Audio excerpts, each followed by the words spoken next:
like to call the meeting to order. Please rise if you're able and join me in the Pledge of Allegiance. Pledge allegiance to the flag of the United States of America and to the republic for which it stands, one nation, under God, indivisible, with liberty and justice for all.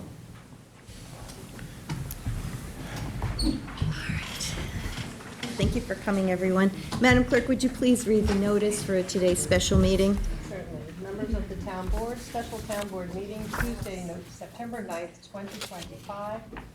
Please be advised that pursuant to Section 62 of Town Law, a special Town Board meeting will be held both in person in the Town Board meeting room, Southampton Town Hall, 116 Hampton Road, Southampton, New York. Sunday. And video conferencing on Tuesday, September 9th, 2025 at 10 a.m. for the purpose of considering the following. Public hearing to consider all water quality improvement projects proposed for 2025 Community Preservation Fund 20% Water Quality Improvement Plan grant funding. Maria Z. Moore, Supervisor, Town of Southampton, dated September 2nd, 2025. Supervisor Moore. Here. Councilwoman McNamara. Councilman Iacilli. Present. Councilman Pell. Present. Councilman Martell. Present. I did.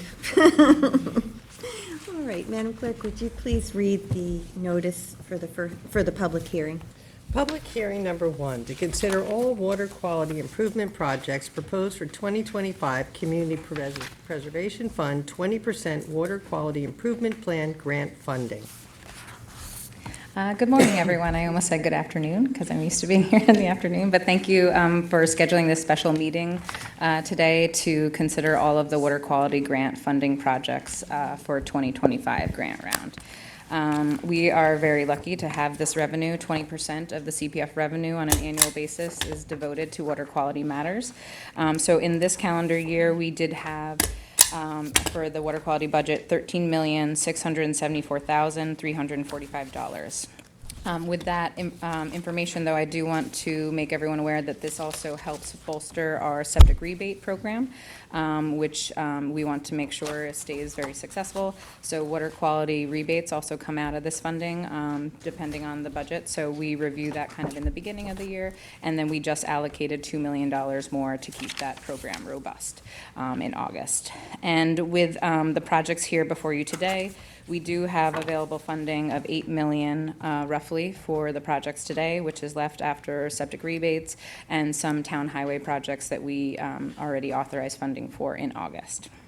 So the projects before you today are recommended in the amount, so you'll have a recommendation memo from the Water Quality Advisory Board. The recommended amount of funding is $7,328,730.50. So that does comply, and we are complying with the 20% threshold.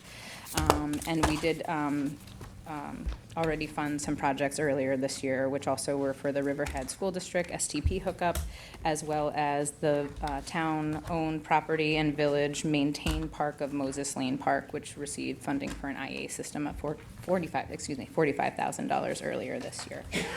So before you today, we do have 13 projects, which we have the applicants here to come in and briefly explain their projects and the request for the water quality funding. So you can rely on the resolution for the basic projects, and then we also have provided a summary sheet packet for you. So that way it's just like a little cut sheet of the project to see where it is and the project merits, as well as any plans that were provided. So those are the same summary sheets that are up on the wall before you here. And then are the full applications online? Yes, and then it's very important, all applications are online, so the full application, if there's any questions or materials that the board would like to review or the public, those are all available online for review. Thank you. Yeah. So if you'd like, we could just go in order. I'll introduce the first applicant. So this is the Playhouse, Southampton Playhouse, which is formerly known as the sanitary system upgrade for the Historic Theater. This is a project type of reduction. This is for a large capacity IA system. This would be impacting and improving the water quality for the watershed of Lake Agawam, and the requested funding for this project is $204,915. So, someone present for Oh, sorry, the Playhouse is on Zoom, so I guess if, is it Kevin? If you could let them in, they're presenting via Zoom. Letting them in.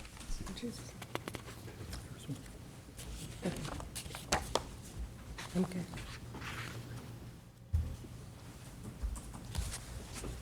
Hello? Yeah. Hello. Oh, hi. My name is Jack Heller. I'm the chairman of the board for the Southampton Playhouse. As many of you know, we're a non-for-profit entity that recently came back online a couple of months ago after being closed for about 5 years. We provide not only the theater to the community in the form of first-run features, but we also do lots of community programming. This summer, for example, we hosted about 8 or 9 different free-to-the-community events, from rock concerts in the back of our facility to a full training day with the team that hosts the Mets and teaches the kids. We had about 45 kids come in and learn a bunch of baseball things. So really, our hope is that with a grant like this, it can further our mission to continue to provide first-class access and opportunities to our community, which for the last couple of years we haven't had. Needing the grant, as many of you probably know, having, like myself, been around Southampton for many years, the theater was basically in disrepair and needed a complete overhaul, which was done in service not only of the facility itself needing those upgrades, but providing additional access points for the community, from our oversized parking lot to the community events that I mentioned. And to achieve this as a non-for-profit, we need to always be mindful about how we go about things. And we see this also as a huge benefit, as you'll see in your packets, to the Agawam, water projects and care and stuff like that. And if you guys have any questions, I'd be more than happy to answer. Thank you. Does anybody have any questions? Well, I did see the inside of the theater, and you did a beautiful job with the renovations. So, well Thank done. you. Thank you. I just Thank want to you. confirm that you mentioned the grease trap in the application, and that is not included in the request for funding. The grease trap was in existence, and we just brought it up to code. The funding that we're looking for per the application, I believe, lays out specifically the upgrade of the water system and the sanitary system. Okay, thank you. Well, I don't have any cards for this public hearing. Kevin, is there anyone on Zoom that wishes to be heard? No one on Zoom. From the committee wish to speak? All right, well, in that case, I I will thank also you. just throw out quickly that if you are a Southampton Village resident, please come by. You get a discount. So just want to make it known that we're trying to Oh, provide nice. different ways for the community to come and benefit. So How about the outside, the regular non-village people should get a discount too. we're hoping to get that grant one day as well. So we're trying as a non-for-profit, but we're definitely going to be expanding it in the next few weeks to months to the full town. Well, thank you. Thank you for joining us. Thanks all.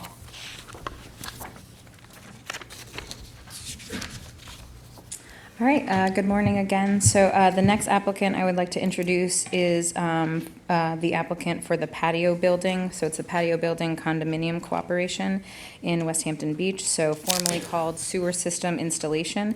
This is also a project type of reduction. The watershed that it impacts and improves, proposes to improve, is Moneybog Bay, and the requested funding amount for this project is $180,245. So I believe we have Jen Mezziano for the applicant, who's also here via Zoom. If you could let Jen in, please, thank you. Bring them in. And also, Hi, how are you? hi, Dan Russo. Yes, please. Thank you.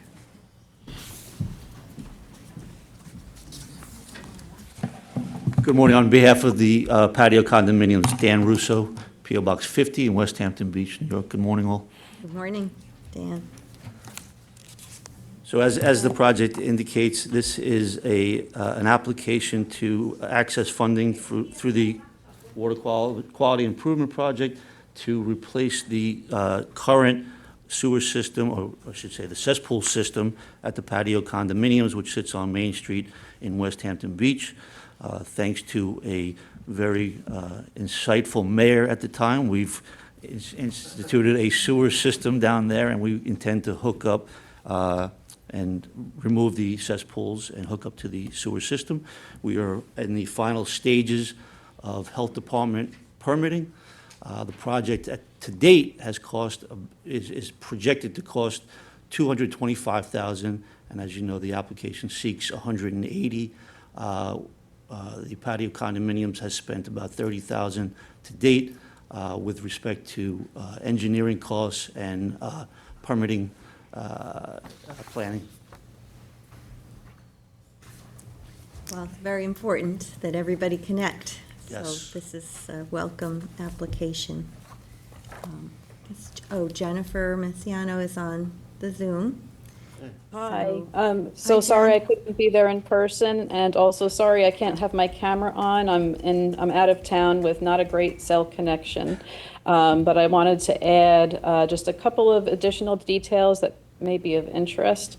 Mainly that this project location is within the 0 to 2 year groundwater contributing area of surface waters of the village. So it's considered high priority for nitrogen reduction as defined by the town's water quality improvement project plan. And it's expected that the connection to the sewer system will produce a reduction of 335 pounds of nitrogen per year that will no longer enter local groundwater. That's great, That's great stuff. yeah. And I see Judge Weber's here with you, and Did you want to say anything, Gary? No, I don't think I can add to a good presentation. Okay. Quit while you're ahead, right? Well, let's see. I don't have any other cards on this one. I just actually have a question for Jackie. There was another condominium complex, was it in this vicinity that we already did, right? So this one is Okay. on the northern side, but yeah, we have two other, So to make sure it was two different. yeah, there's two other condos that came in. Perfect, thank you. Kevin, is there anyone on Zoom for this application? Other than Jen?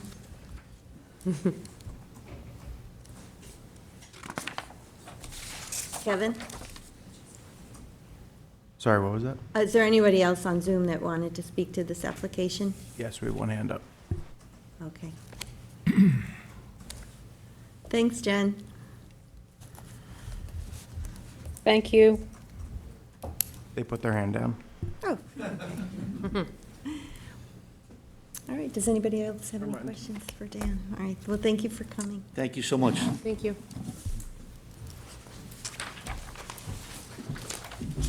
And I see that we have members of the Water Quality Advisory Committee here, so please, if at any time you feel that you'd like to step up and make Yes, I some should have comments. introduced them. We have our chair, Stephanie Davis, here, and also Anthony Graves, one of our Water Quality Advisory Committee members.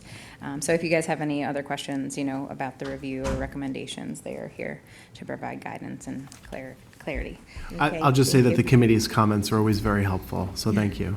Thanks for your insights. Yes, yeah, we work very hard, and we have members from all different backgrounds, so it's very informative, and, we diligently review each application, so I really appreciate all their hard work. And I do want to say, even though we don't have a ton of questions for you, we've had this in our possession for a while now. We've reviewed it, we've asked questions that, we had. So I think that's why we're able to move right along. Yes, yep. So I will just introduce the next proposed application.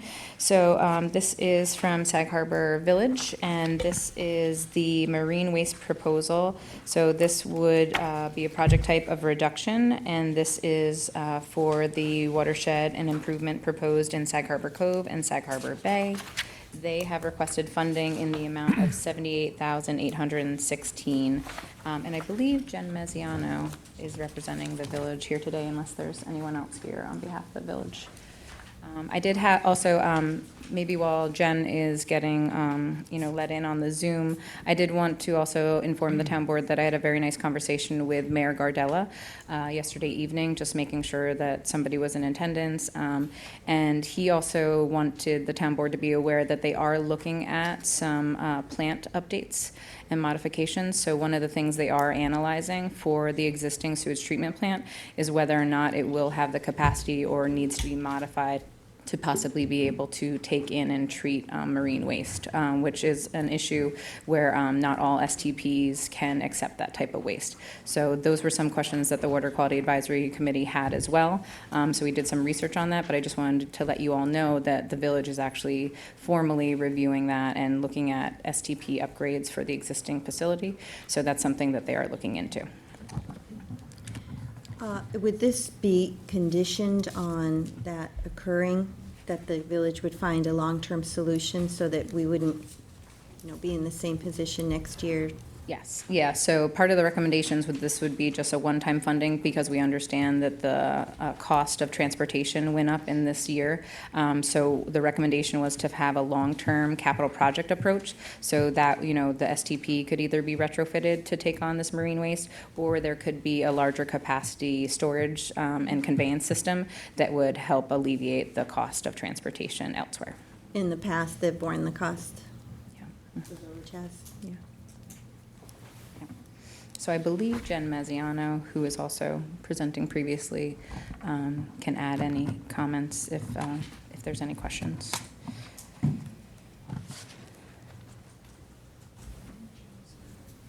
Kevin, is Jennifer Messiano on the Zoom? Yeah, she's joining right now.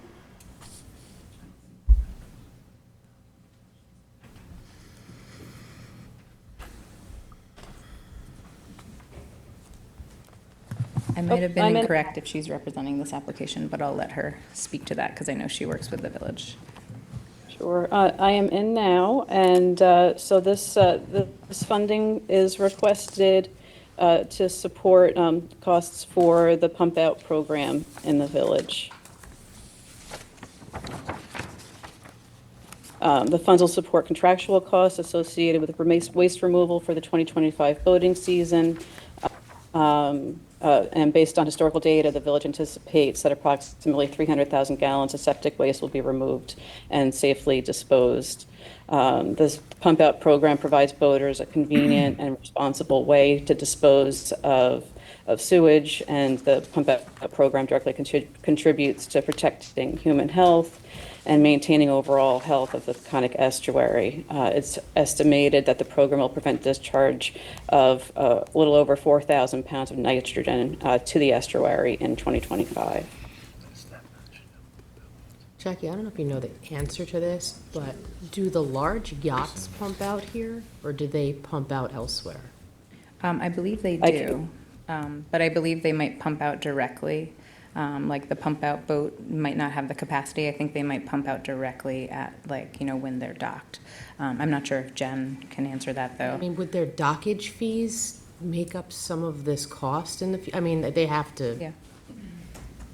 pay an I exorbitant can get amount an of answer dockage to that for you. Thank I you. don't have that information at my fingertips, I'm sorry. fees. Thank you. If we could find that out. Yeah, absolutely. Jen, what's the difference in the circumstances from prior years to this year? That there, was it just an unexpected increase in costs? Yeah, and there was an addition of another boat, so there's more services being provided through the program. There's a lot of, Sag Harbor, they have an increased number of boats that stay there now. And most of the boats are on mooring and travel in and out of there. In the past, Sag Harbor has been the biggest areas for marine waste, that in West Hampton. And this is greatly needed. Because we don't want some of these boats on the moorings just to pump it out into the bay. And the president of the trustees here, he could answer more questions. Let me just try and help you with this. I mean, anything that you can do, obviously, the boats, you want to encourage them to utilize the pump-out vessels or land-based operations, because it's real easy for them to turn a valve and throw a switch, and next thing you know, we've got degraded water quality. So you want to facilitate what's needed in a maritime community. But, Scott Horowitz, President of the Trustees, by the way, nice to see you, Madam Supervisor and members of the board. I just wanted to try and help you out because we've been involved in the pump out program for a long time. Working logistics in transporting this waste around, it gets to be difficult. So if there's a problem at the county over in Hampton Bays, and then we end up having to get a truck to come in, we run into these problems. It would be good to be able to spread this ability out throughout our township. The waterways are all connected. The large vessels come in, you want to facilitate services that they need, and we want to keep our waterway clean. It's a big job, but it's a very important job, just like ex-trustee, current Councilman Pell pointed out. This area, plus over in the West Hampton Beach area, there's a lot of pressure on that, and a lot of pressure on all of our pump-out boat systems and programs. So whatever it is that we can do to bolster that up is going to be a win for water quality and just a win for how we should be handling a community that's maritime-based. Okay, so if I could be of any service, I'm here for other projects, but I fully support, this and the water quality and the town board doing what they can for this type of project. Thank you. Understood. Yeah, I mean, I fully support, keeping this as a free service for residential boaters. My only question was, if these large yachts that are coming in, obviously, they have the funding to support it, we're asked to contribute more, not in the way of dumping fees, but in dockage fees, so that they could offset this cost instead of us using, water quality money. It would be a net win, but. Right. I don't have the, again, Stephanie Davis, Water Quality Committee. I don't have the answer for you on the large boats, but I will let you know that one of the cost factors this year is that they are no longer allowed to dispose of this waste at Riverhead Sewage Treatment Plant. They now have to truck it further west to Bergen Point or other sewage plants up island. So there is an increased transportation cost at this point for this waste. What was that? Is that a capacity issue? I don't think it's a capacity issue. The marine waste has a number of contaminants in it, depending upon what kind of treatment chemicals they're using in their tanks. And apparently this is material that can't be treated by all sewage treatment plants. I don't know what the change is at Riverhead, but Riverhead is no longer accepting this waste from this program. There's an additive you put into your waste tank, so you Yes. don't get a back smell through the boat, which some boats use, and a lot of the larger boats will come and travel and they use it, and that's the trouble. Yeah. So it's a place like a Bergen Point, much larger plant, and apparently they can still accept it, but it is a haul up there. I mean, if you go out there, you can see the pump-out boat go from boat to boat. All the boats are being moored, and some of them are, they're like privately moored, they come in for 2 weeks or a week, and you can see the boats jumping around, the pump-out boats. Thank you for the Yeah, and we further can- explanation. And I can add to that as well, in addition to the additional contract costs for the further transportation, since Riverhead is no longer accepting those wastes. The village is also seeing a huge increase in just the volume of boats and the gallonage of septic waste being collected.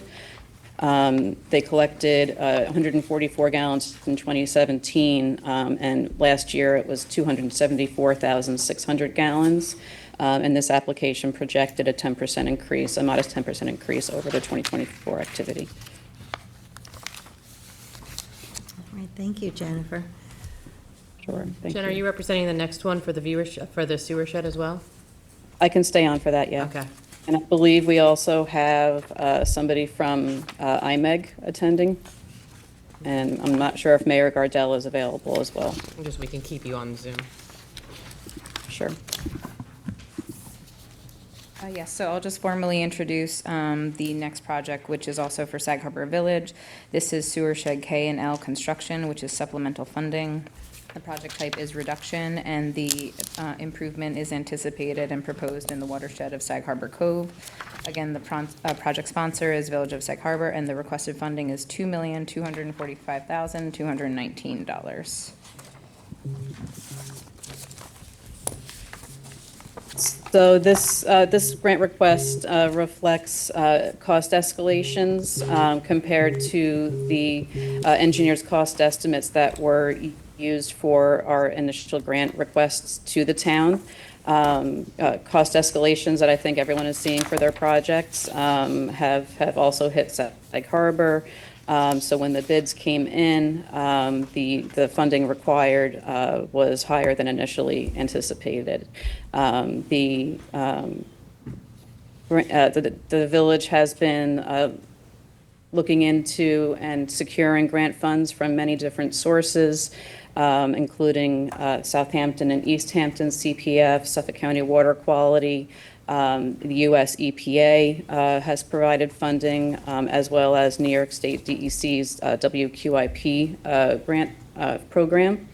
So the 2.5 million request, or 2.2 million requested here will make up the gap and enable the village to move forward with construction and fully fund the project.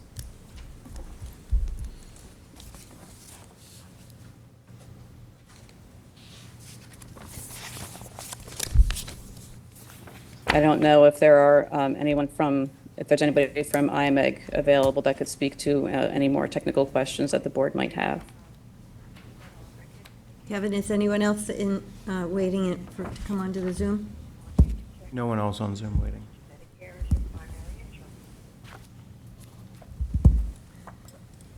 I'll restate, I know the board has seen this application in the past. Overall, the project is going to reduce nitrogen loading to surface waters of the Peconic Estuary by 2,551 pounds per year. And all of the engineering reports, plans, and specifications are complete and have been provided to the Water Quality Committee and the board. Do you recall what the supplemental funding in 2023 was for? Was that additional increase in costs that were unexpected or unanticipated? I can look that up for you. Yeah, that was additional, yes. The village has been going to the CPF program year over year using best available information for the construction costs. So the supplemental funding that's been awarded in the past has been to address cost increases that became apparent as the design and bidding process went forward. But I can pull more specific information for you to speak to the 2023 award as well. So is this number based on the actual bid that was accepted now, or is this still an estimate? This is based on the actual bid. So these are contractual costs. The village has executed contracts with the contractors to build this project. So these are firm numbers at this point. Okay, thank you. Thank you so much.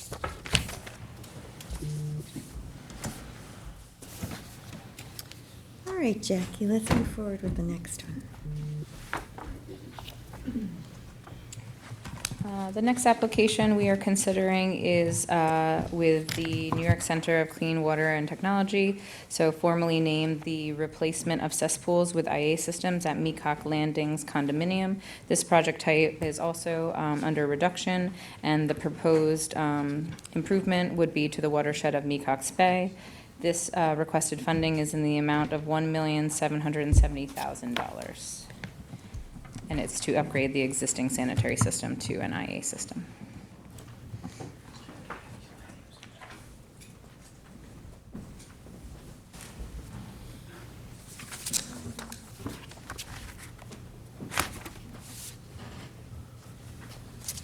Good morning, Chris Gobler, professor at Stony Brook University, director of the New York State Center for Clean Water Technology. Just have some visuals that'll come up momentarily. Just one thing to state on the financials of this project, no money will go to the Center for Clean Water Technology or Stony Brook University. So everything, the center is there just as match. So we're using our state dollars to support this project, but there'll be no money going from the town to the center. All the money will be going to the engineers and the construction of this project. Just being clear on that, so there's no, in fact, as I said, we're just matched, so we're actually contributing money to the project. We're not getting any money. And I guess I'll just start speaking in general, that this is a project, obviously, to upgrade the condominiums there. There's 30 of them. They have cesspools that just are draining directly into the ground, and from there, obviously, draining directly into Mecox Bay. That represents a potent source of nitrogen, also potentially bacteria. And within Mecox Bay, there's obviously lots of problems. I'm wondering if I'm going to get a chance to actually talk to this, but I guess I'll just start. So just to talk to the problems. There are harmful algal blooms in Mecox Bay, both marine harmful algal blooms when the cut is open, freshwater harmful algal blooms when the cut is closed. There's actually one happening there right now. These are in both cases, these are the type that make toxins that are a threat to human health as well as marine life. And yeah, I guess the other thing to talk about is that maybe you saw the news, but data out of Surfrider was published in the New York Post last year, where they declared Mecox Bay one of the 10 most contaminated water bodies in the country. That's based on data with regards to Enterococcus. We've been measuring Enterococcus concentrations throughout Mecox Bay this year. The hotspot for the entire bay, and probably the source for the whole system, is the northern extent of Hayground Cove. So exactly where we're looking to upgrade these systems. So that's another important driver there. How are we on technology? Not quite there? Technology is failing us. Okay, that's fine. I'll just wrap up then for this one. If we can, because I'll be back, and so maybe it'll work for those. The final thing I'll say for this particular upgrade is that it's unlike any standard upgrade that's been done for any condominium complex on Long Island. I think I can say that confidently. Because in addition to replacing the standard septic systems with Fuji Clean systems, the other thing the center is contributing here is a novel technology that we have called the wood chip box.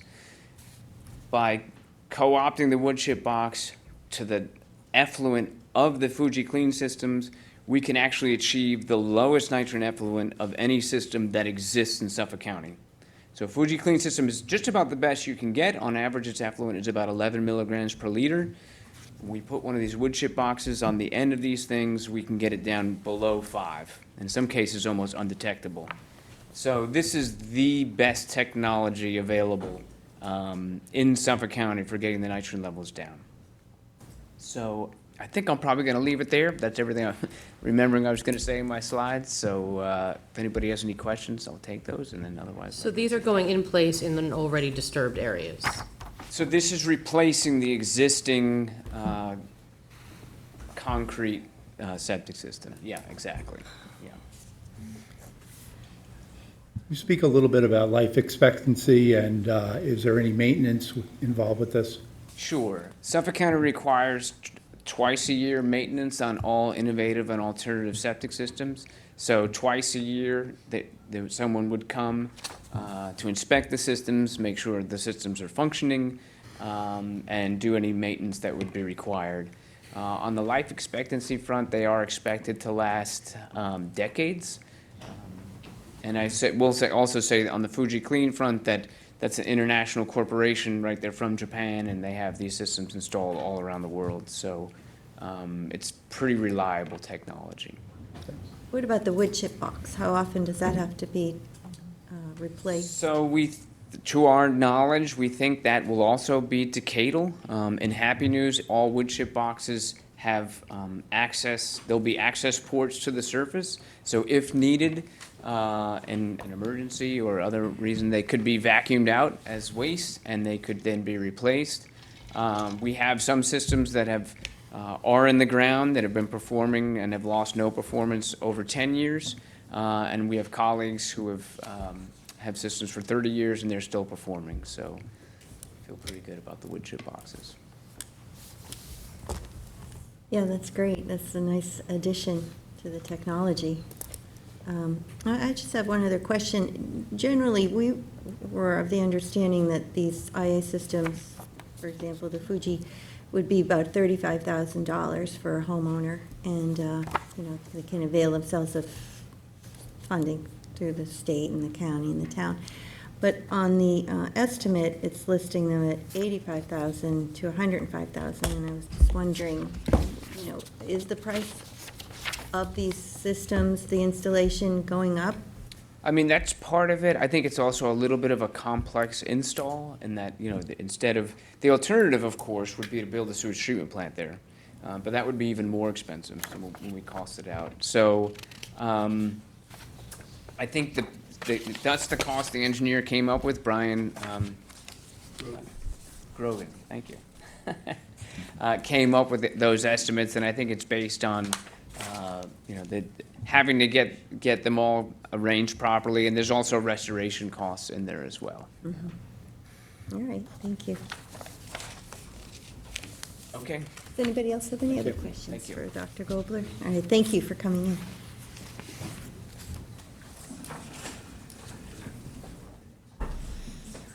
Just say something. Back up, stop all the trustees just briefly. If I could just back up Dr. Gobler. As the owner of Mecox Bay, the Board of Trustees, there's been a tremendous collaboration among the residents of the Mecox Bay watershed to come together to try and find solutions, and obviously the trustees have been working on managing the water in Mecox Bay for hundreds of years. We're like driving the ambulance over there every time we open up the Mecox Cut. I was quoted in that Post article. It's kind of sad to see that we have such a beautiful area with, Enterococcus trends and pollution, in our community. And this is like a main source of the pollution to that watershed. So whatever it is that we can do to help alleviate that is going to be great for public health, safety, the environment. So I support what the community is doing there. I support what Dr. Goldberg is doing there. And we're all doing everything that we can. So thank you very much. Thank you. And the board is looking into other measures to help support the effort for the IA systems. And I know that the Mecox Conservancy is joining forces with the Peconic Estuary and our own sustainability committee to try to get the word out and help people through the process. I think when we're joining forces, I think we get good results. And coincidentally, I just installed one of these systems at my own house. Oh, well done, thank you. So I know, it is costly. It's great that there are grants available. I don't have grants available to my house because it's new construction, so we're mandated to do this, and it's the right thing to do. So I would imagine that the engineering of, taking a commercial system apart and disposing of what you have to dispose of, and then preparing that site, mobilization, demobilization, bringing all the equipment and wiring and so forth, it does get to be more complex than it seems. But I think that the grant opportunities are great, and I'm just glad to see this going on, taking some pressure off us all. So thank you very much.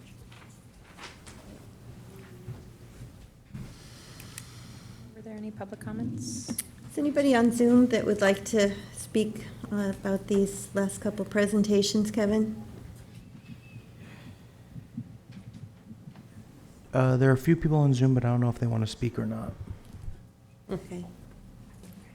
Well, we'll continue, and they can put their hands up if they want, and maybe we could take the questions at the end. Great. So the next project, we're moving on to the aquatic habitat restoration projects. So the first one, which is number 6 in the resolution, is the proposed by the Cornell Cooperative Extension. So this is formally titled Multi-Species Ecosystem Approach to Habitat Restoration and Water Quality Improvement. The project type is restoration. This is located in different various locations in the town, so the watersheds that it's improving are various. So it includes East Quogue as well as Sag Harbor. I'll let the applicant speak more to that, and the requested funding for this project is $398,413.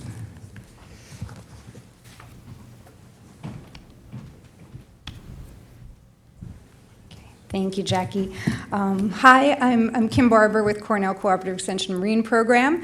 I head up our Back to the Bays initiative, and that is what this proposal is centered on, expanding and continuation of our habitat and shellfish restoration efforts in multiple watersheds this year. So we've been very appreciative of the support we've received since 2020 to focus these efforts, in town waters at least, off of our Tiana Bayside facility. So we've worked closely with the town trustees to establish a 5-acre sanctuary site where we've annually seeded bay scallops, hard clams, Spanish shell oysters, and of course planted eelgrass as well. So it's really kind of been a flagship site for us, and awesome capabilities to get people involved.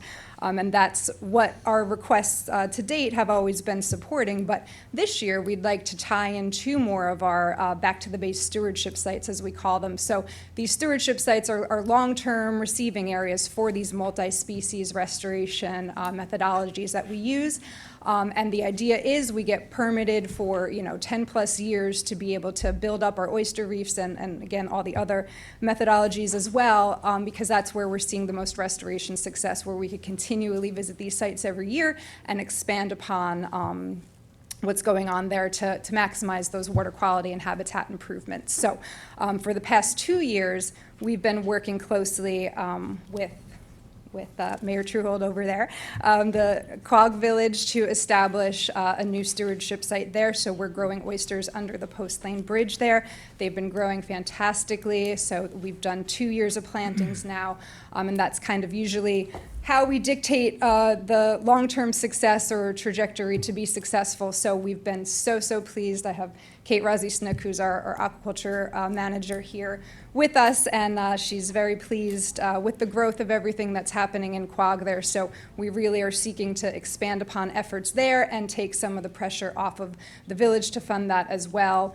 With all of these sites, it's always a multitude of funding that we bring to the table for this specific project. We're actually coming up with 54% of it is matched, so the overall project is more over $700,000. We're requesting $398,000, I believe. Back to what we're actually looking to get funded here. In addition to Quogue, we've also been working closely with Sag Harbor Village, and we've done 2 years of test plantings of a spat-on-shell oyster reef in Sag Harbor Cove area as well. And for the past 8 years or so, we've done some very successful eelgrass restoration in our Sag Harbor Shoals site, as we call it. So the funds would support expansion of that work as well. So with the eelgrass restoration, as mentioned, we would be expanding the work we're doing at Tiana Bayside and Sag Harbor Shoals. We also have written in there to do some pilot plantings and work in partnership with local partners and the trustees to find 2 to 3 more potential eelgrass restoration sites, because everything we've done at Tiana is looking really good, and we're actually getting maxed out as to how valuable our work there would be specifically. So we're interested in moving on, in addition, in other areas within Shinnecock as well. For the oyster reef restoration, we do want to continue and expand deployments of spat-on-shell oysters at all 3 of those sites, so Quogue, Hampton Bays, and Sag Harbor. Continue and expand the rounds of oysters that we're growing in that Post Lane Bridge flipsy, because again, it just gets such great flow with the current there. The oysters are growing amazingly, and the oyster reef we have off the field club there, we've monitored it for 2 years now. The growth is amazing. It's kind of off the charts. I think is that the most successful site we have, I think, in terms of growth. Really great survivability. We were, a little bit curious because it is kind of a high energy area, but we're so pleased that that reef is looking great. So I think the timing is right to expand efforts there.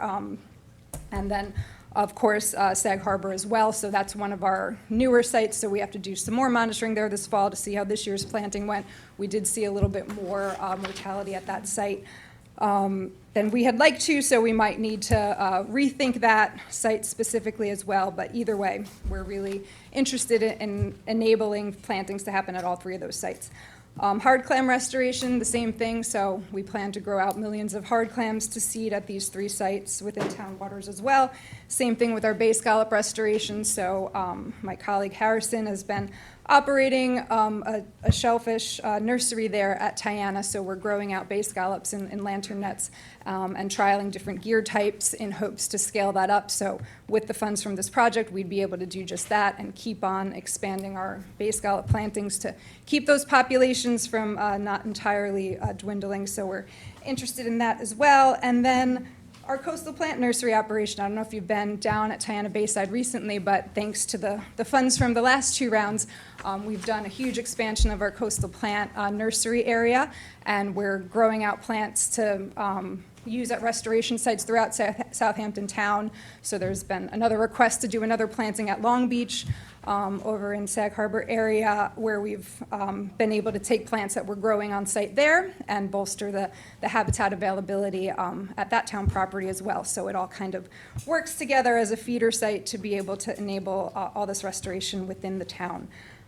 Stewardship is a very big part of what we're doing as well. So all of this restoration, it's designed to actually involve people. So I know Michael's been at many of our workshops, and I always love to see our familiar faces and supporters there to actually get their hands involved in what we're doing, whether that be seeding the shellfish or weaving the eelgrass through our eelgrass tortillas that we then go out and plant. So again, that whole community connection is really important to us.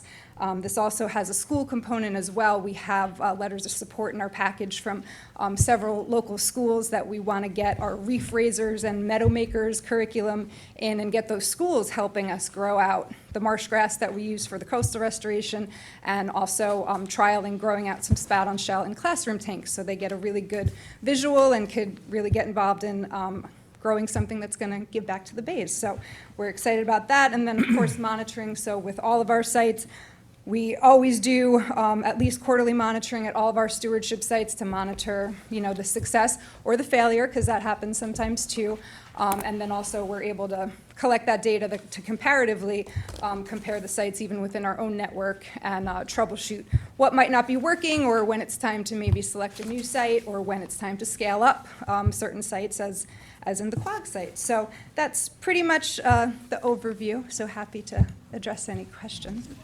So I'll just say thank you for that thorough presentation. I think you all do just great work. In particular, I think your educational programs are really beneficial to the community. You see children and their families learning about our marine life, the importance of our bay scallops, our oysters, our crabs. I think even seahorses too. Yes, Yeah. we're doing the Seahorse Hotel. That's not part of this project, but it's Right. what we do at many of our stewardship sites now. And I know how closely you work with Mayor Truhold, with Mayor Gardella, and coordinating that with the town. That intermunicipal partnership and coordination is so essential and key, and I appreciate that, and this town board appreciates that. I'd also say that the work that you're doing is demonstrating how we bring a lot of that marine life back, which is so vital to the sustainability of our aquaculture. So really appreciate that. The only thing I want to say is that my hope is, as recently appointed local government committee chair of PEP, Peconic Estuary Partnership, I just want to make sure, and this also coincides with some of the comments from our CPF board, that you are coordinating with Peconic Estuary Partnership. They're a great organization, working together to ensure some of the local compliance. And as Scott Horowitz, our trustee president, mentioned, if we're all working together toward the same goal, that's really the secret to ensuring community success. So I just want to make sure we have that commitment from you all. Absolutely. Of course, as always, that you do. I know you're always committed to that partnership. So Yeah, that's great. Yeah, this would be the first CPF-funded project. If it got funded, that would involve work in the Peconics. So now that, we're putting that into the mix, we'll certainly be coordinating with those folks as well. And if you have any needs or questions with working with PEP, please let me know, and I'm happy to make that connection. Great, that would be very good. The advisory committee also suggested or recommended that you work with the South Shore Estuary Reserve and the Shinnecock Bay Restoration Program and the DEC. Sounds Is that great. gonna So, be possible for you to do? absolutely. We work very closely with DEC. There's been some new guidelines in relation to eelgrass specifically, but my colleague Steve Schott has been, Della over there, who's our main contact for eelgrass. They are in constant communication. This project is on their radar, and we report back to them, as we do with all the shellfish that, we have to get permits from them. So it's required that we report back to them anyway. So yes, we will certainly work on that. In South Shore Estuary Reserve, that's partially why we've been able to expand the eelgrass restoration we've been doing at Tiana specifically. We leverage some funds from a grant we currently have open with them to do extensive eelgrass restoration throughout the whole South Shore Estuary Reserve, so we will certainly continue to coordinate and work with them too, and they're actually to thank for providing some of the match for this, because we're able to leverage some of those funds to... That match is greatly appreciated. Yes, thank you. We're happy to have it. And there's private in there too, so a lot of our Sag Harbor work specifically, we had no municipal funds for that. We have some really amazing business partners and private donors and local foundations that have, provided over $100,000 to support us for the past 2 years. So we were able to pilot all those efforts. So now we're asking for some funds from the town to hopefully help us expand that, but we'll still be getting contributions from them as well. Thank you. Thanks very much. And I also want to say thank you for coming, and thank you for doing that. And I got a call yesterday from Chris for a little pep talk to make sure. He says, Chris, I'm going to support you. I always supported Cornell. My father supported Cornell when he was supervisor. He actually got him the grant to build a tin building back in the 80s. Oh, yes. So I have lived with Cornell, and they had seen all the amazing things they have done over the years and help people, and they bring the people together. I can't wait to, we have a few new projects in the pipeline on living shorelines and low silt bulkheads with planting wetlands behind it, which we reached out, and Chris, has been talking to Matt back there about it. He's been very excited. So. And I'll add to that too, which I didn't, it's in the full proposal, but we're looking to expand those coastal plant grow out. We're trying to do these restoration rafts, as we call them, to actually grow some of that marsh grass and cordgrass in, more aquatic environment. So while it's even growing on, it's going to be benefiting the water as well. And then we could use that for those other projects as well. So very it's excited in the expanding future. that network. So that's great. So I hope to see you again next year for some new projects. I hope so as well. But thank you for your consideration of this one for now. We really appreciate it. Thank you. Thank you. Mayor Truhold, thank you for your patience. Would you like to say a few words? Mayor Truhold from Village of Quogue. Working with the Cornell Cooperative Extension has been a real pleasure. They've been, 2 years ago, we got a grant to help a different oyster project in the village, which is the Flupsy project, which has been operating for 2 years. That has also been very successful. And Cornell Cooperative is, provides the oyster spat throughout the whole East End. Working with Kim in particular has been a pleasure. The project at the Post Bridge has been hugely successful, and it's a great example of public-private partnership because Andrew Lynch, who's on the board of the Cornell Cooperative, is, who also has the Hampton Jitney Company. They've been supporting. We've gotten residents in the village to support. We've gotten kids in the village to come out and help with the cleaning and all. It's been a great example. So I'm very excited to get additional funding, if possible, to expand that project. There's currently only one restoration barge. I think that the hope is to increase that to 2, maybe 3, eventually 4. And the oysters are thriving, and it's great for the water. So I'm a big supporter of this, and hope that the board and the CPF will support it as well. Thank you. Thank you. Does anyone else have any other questions? Is there anyone on Zoom, Kevin, for this topic? On Zoom. All right, thank you. Also want to recognize our former supervisor, Jay Schneiderman, is here with us today. Jay, good to see you, and thank you for the work you're doing with the Mecox Bay Conservancy. It's so important. All right, so we'll be moving on to the public hearing number 7. So this is proposed by the Village of Southampton. This is the Taylor Creek Habitat Restoration Project. The project type is for restoration, and the improvement is proposed to the watershed of Shinnecock Bay. Their requested funding is in the amount of $506,770.50. So we do have an applicant for the village who will describe the project, and if you have any questions.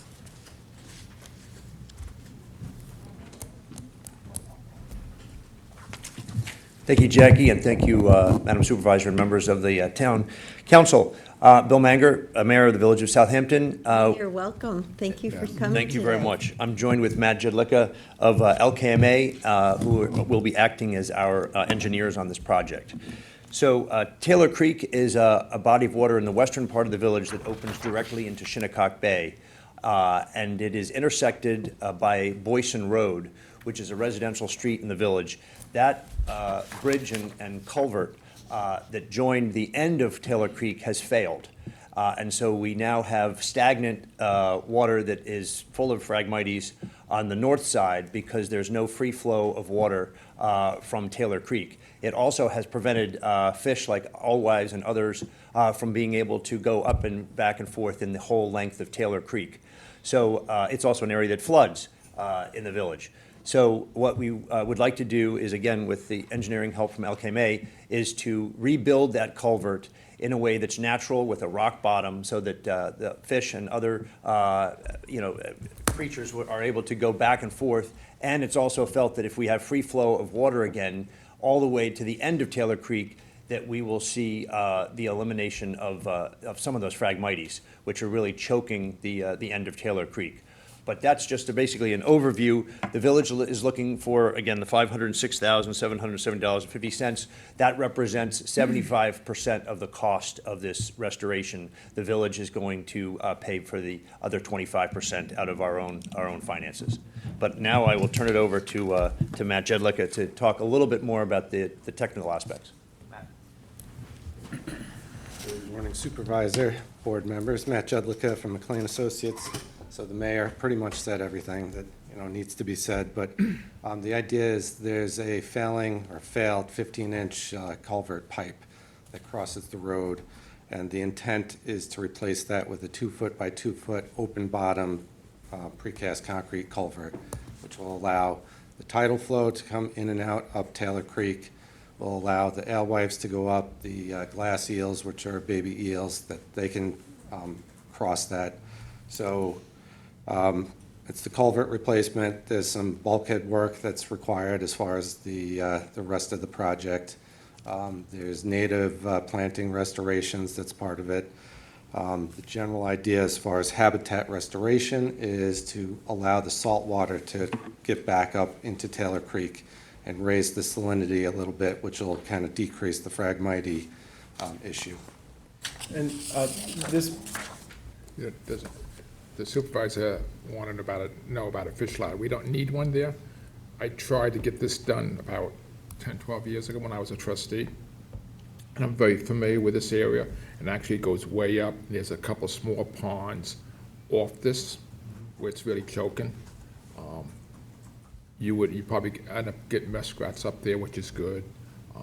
The alewives will go up there. The birds will go up in there because we have a couple of accounts where I actually go up there and chase geese off the ponds in that area. So this is like a super important project. So this will be similar to the Alewife Creek project that we did with the Highway Department. So we've done, I don't know, maybe 10 fish ladders, maybe more throughout the county. In this particular case, that open bottom culvert with the stone lining will almost act like a fish ladder. It'll allow the fish passage, whereas like a lot of the other fish ladders that we have, there's an elevation issue, and it's that the roadway has dammed up, the connection between the water bodies. So in those cases, you need to actually have something to allow the fish to jump up and, get to the higher water body.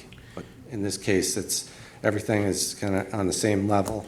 So as long as we can open up that culvert and allow the water to flow through and have something that the fish can kind of, sneak through with the stones, it'll help. Matt, could you speak a little bit to how this will help to restore Shinnecock Bay a little bit, the connection there? Well, the connection, so Taylor Creek right now is very stagnant, but still does flow. So we feel that the flushing of Taylor Creek will allow, some more health coming into that section of Shinnecock where, even though the stagnant water and the pipe that's failed, it still allows water coming through, but that water sits up there in Taylor's Creek and doesn't ever have a chance to get flushed out. Right, and I just want to note for the public, Mayor Manger came and visited myself and Supervisor Moore to discuss that particular issue. That was one of the main impetus to coming to try to find ways to restore the Taylor Creek area there. So I just want to commend the mayor for being able to stay focused on this matter, and we're grateful to be working together to solve this issue. Oh, so just an update. We have a trustee's permit. So Oh, great. We have the trustee's permit. We're currently in permitting with the DEC. And, there's road raising to try to mitigate some of the flooding in the area. That's part of it, part of the overall project, but, yeah. When you fix these culverts, even in Mecox, when you go up in there, over in North Sea, when the high tide comes in, you let more water into Taylor Creek. As more water goes into Taylor Creek and goes up into the wetlands, it makes more wetlands. That's more water flow coming in and out. Yeah, we just want to increase the connectivity between the water bodies. For the wildlife. Could you speak a little bit of the design? Is it going to be reviewed by the Eastern Ecological Science Center? Is that part of the? I'm not aware if. Sort of a commentary, right? Is that correct? Okay.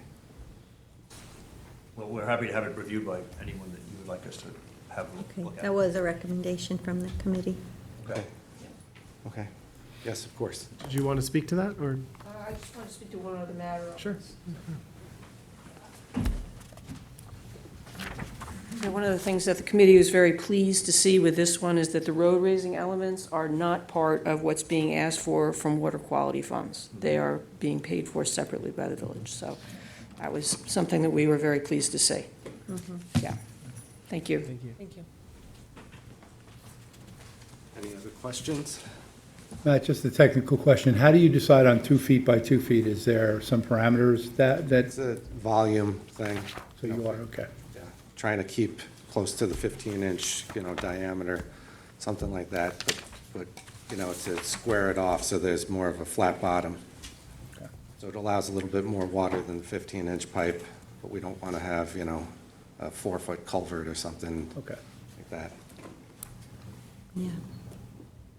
All right, thank you very much. All right, thank you. Thank you. I think we're fortunate to have mayors with us today that are so committed to improving water quality in the town. I want to commend everybody. I want to commend all the mayors, obviously, for being so dedicated to water quality. Being Southampton Town trustee, it's very important. And I know this was also important to Councilman Pell. As he said, he tried to get this done, 10, 12 years ago. And with your help and everybody's help, he'll be able to rest assured that this project will be done, and it will help assure we have a healthy ecosystem throughout our entire bay system. So thank you all very much. Thank you. I'm not sure if there's any public comments on that. I don't know. Kevin, is anybody? Does No anyone have hands. their hand up? Okay. Yeah, I guess we could just do them at the end. If there's no other additional questions or public comments, we will move on to the group of non-source abatement projects, which number 8 is the pilot PRB to mitigate legacy nitrogen entering Mill Pond and Mecox Bay. This is a project sponsored by the New York State Center for Clean Water Technology. This is a project type of restoration and remediation, proposing to improve the watershed of Mill Pond. This requested funding amount is $297,200.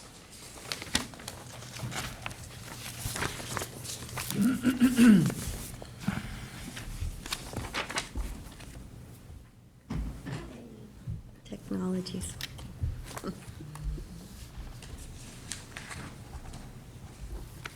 Okay, good morning, Chris Gobler, Stony Brook University, Director of the New York State Center for Clean Water Technology. Just a few quick slides here about the project. Can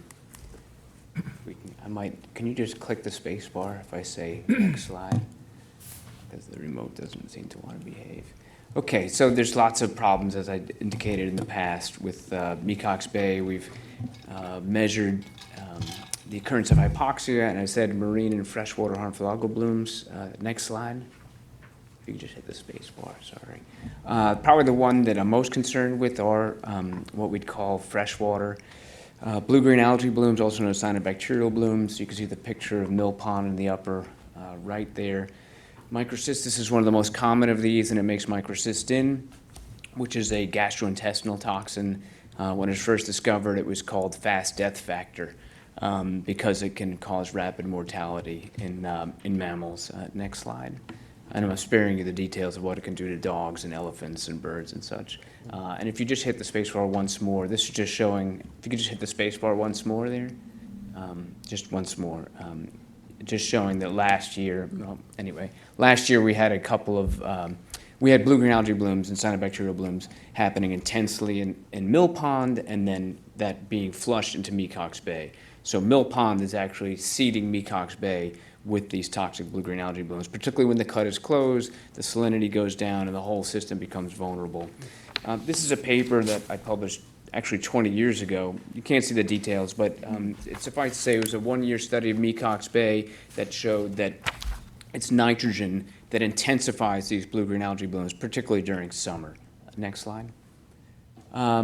If you look at the sub-watershed study by Suffolk County, where they mapped out the sources of nitrogen, and you look at that pie chart to the upper left, it's different than a lot of different ecosystems. That you've probably heard me say this before. If you want to know where the nitrogen is coming from, you better look at each individual estuary. In Mecox Bay, the green is fertilizer. So actually, half of the nitrogen coming into Mecox Bay, according to Suffolk County, is from fertilizer. Next slide.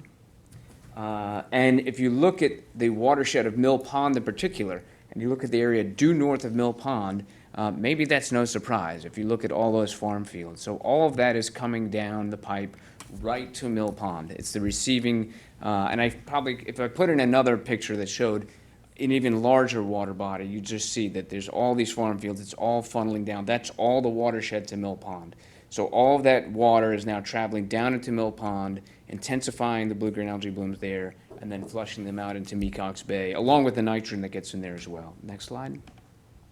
So what the center is proposing here is a permeable barrier. You're probably familiar with these. These are put in the ground to intercept groundwater and promote denitrification, removing nitrate in the groundwater and turning it into nitrogen gas. And maybe just hit it a few times. There's some other text, but we can skip through those. So go ahead and, until you get to the next slide, you're going to need to hit it like a few times, I think. One more. Okay, so Molly Graffam is here, and she was a grad student when we, at the center, when we installed this PRB in Hampton Bays. We're putting a few different types of permeoreactive barriers, but if you hit just the next slide, this was funded by the town. It was done in collaboration with Cornell. And essentially what this data shows here, if you compare upstream to downstream, it just shows that these trench type of PRBs are very successful in removing nitrogen. We're getting more than 90% removal. Next slide. A second type we've been putting in is a little bit different than the trench PRBs. They're called a column array. They're a lot easier to install. You can see here this little geoprobe can be put in, and you put in 10-inch holes in the ground essentially, and you fill those with wood chips. So rather than having a big backhoe, you have to build this big trench, you can essentially bring this little instrument in there and get essentially similar performance if you put in the next slide. This was done, and you can see what it looks like. That's when you put it in, but you know, within a month, obviously, or less, that gets converted back into lawns. This is literally in someone's backyard. Next slide. And this is just showing the concentrations of nitrate on the back end coming into that column array and then coming through. They're color-coded there, but you can see we get very good removal as the groundwater that's high in nitrate moves through the PRB, and again, we're getting very high levels of removal. Next slide. There's one more type of reactive barrier that can be used, and that's known as an injection well, where you can inject an organic carbon source into a well, and doing so, it's injected in such a way so that it's not mobile, it doesn't move, it stays in place, but it serves as the carbon source to promote denitrification.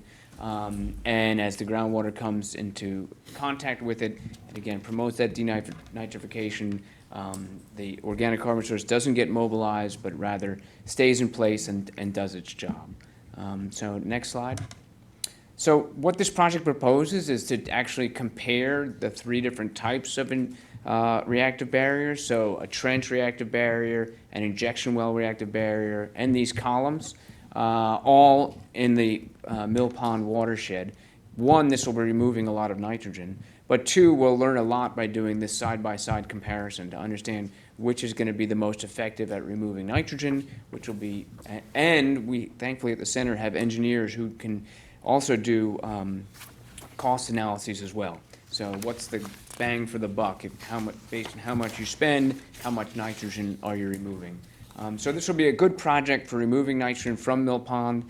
It'll also be a good project for then informing future projects, what's going to be the most cost-effective. And, you know, this would, I think I would call this a step 1, because if it's successful, we think there are opportunities to actually expand this and do it all the way across and intercept all the groundwater coming towards Mill Pond. And, you know, and so just to say that it does seed the rest of Mecox Bay. No, it's fine. It's totally fine. And because either way, this is my last 2 slides here. And, you know, I did see the comments from the committee about potentially moving the site where we were going to put this in, and we're totally in favor of doing that. And in fact, the new proposed site, which would be in the right-of-way on a road, actually could present, a great future opportunity. You know, there are these right-of-way areas and roads where, you know, these things could be put in. And in this particular case, I think it's Head of Ponds Road, where you could literally sort of put a liner, you know, or a barrier all the way across that road before the groundwater's coming in there. So, you know, in addition to being a good nitrogen removal project, and ticking the boxes on the amount of nitrogen removed and a number of years will last, I think it also has the opportunity to be informative for future projects, both with regard to where it's going to go and also, like I said, cost effectiveness and efficacy of technology. So that's it. So what's the length of time that you would be gathering the data before you were to conclude which system is more effective? I think we're going to do a preliminary groundwater. We want to get a good sense of the groundwater there first before we do anything. So that'll probably go for, I'm going to guess, at least a half a year. And then we'll be monitoring it for 5 years on at least a quarterly basis. And again, that's the center's match. So that's, we're putting up our funds in order to do this. Because actually this, you know, we're mainly state funded, and this project also is, you know, fits within our state mission. So we can therefore use our state funds to support our staff in order to monitor this for 5 years and, you know, be able to report out on it, how well it's doing.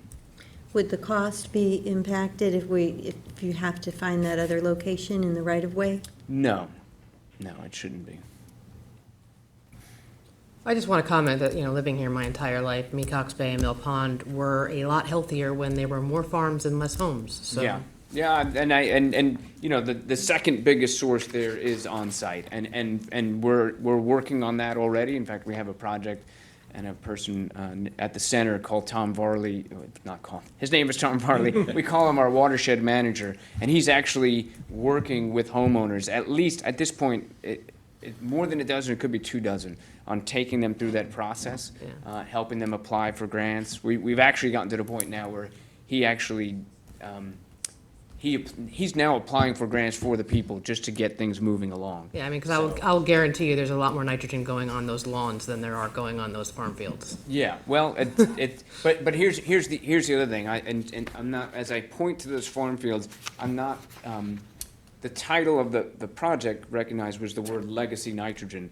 So I'm not pinning this on current farming practices. You know, it takes decades for that groundwater to flow, but it's there and it's coming. We've measured it already. It's very, very high. So fully agree. You know, farm practices have greatly improved over the decades. And look, no farmer wants to be wasting money, right? They're paying for that fertilizer. So the more judicious they can be, the better they are for their bottom line. And so, and I know homeowners only care that their lawn is green. They don't care what it costs. Yeah. So, but so this is meant to address the, you know, that legacy nitrogen, you know, some of which is probably from legacy potato fields that, you know, where there was a, you know, less care people maybe were being a little bit less careful about fertilizing compared to. I just want to be careful on the wording because, as we work to preserve farmland, I don't Sure. want people to come in and say, hey, it's contributing to, the health of our bays and so, they fight against it. So I just wanted to point that out, that these bodies of water were a lot cleaner when there was more farms and less people.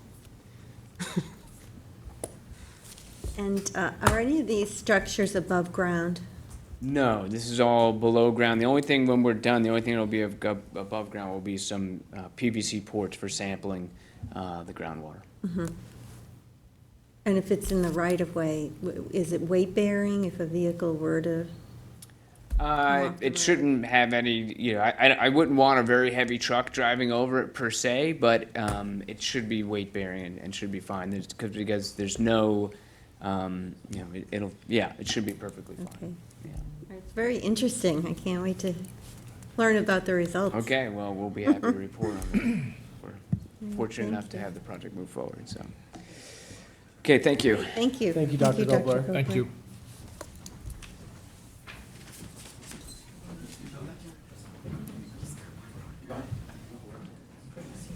Charlie, we have.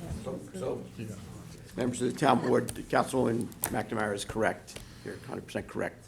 We've got a lot of density, and that density has created a lot of these issues and a lot of pressure on our watershed that we're now trying to abate. Mill Pond, for 16 years that I've been in this building, been working on trying to find a solution for Mill Pond. I know the folks in that community have been very, very engaged and wanting to get some results on better water quality. I know there are folks that live in this area that want to see this become swimmable in their lifetimes, and I understand that. There's been many projects that have been tried here, solar bees, Foslock, now we're talking about other types of technologies and other infusions perhaps that folks want to put in there to try and clear out that water column.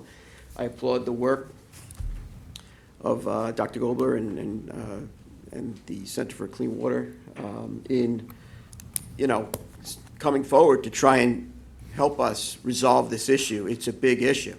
And anything that you can do to help us kind of get a solution here, because you're 100% correct. All the density that's created in this community has just trickled its way into this watershed, and now we're trying to undo all of that and get things cleaned up.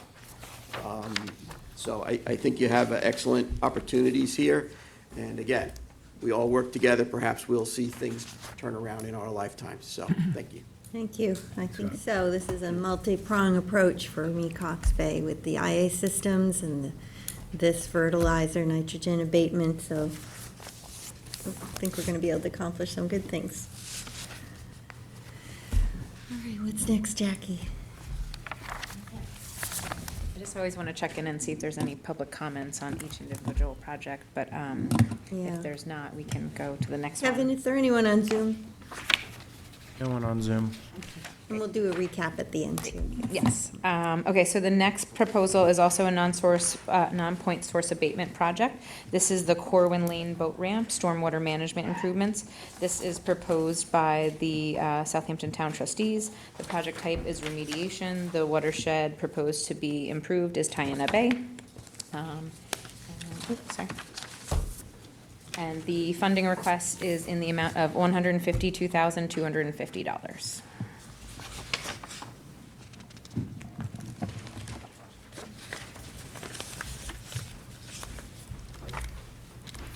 Horowitz, President of the Trustees again. Nice to see you.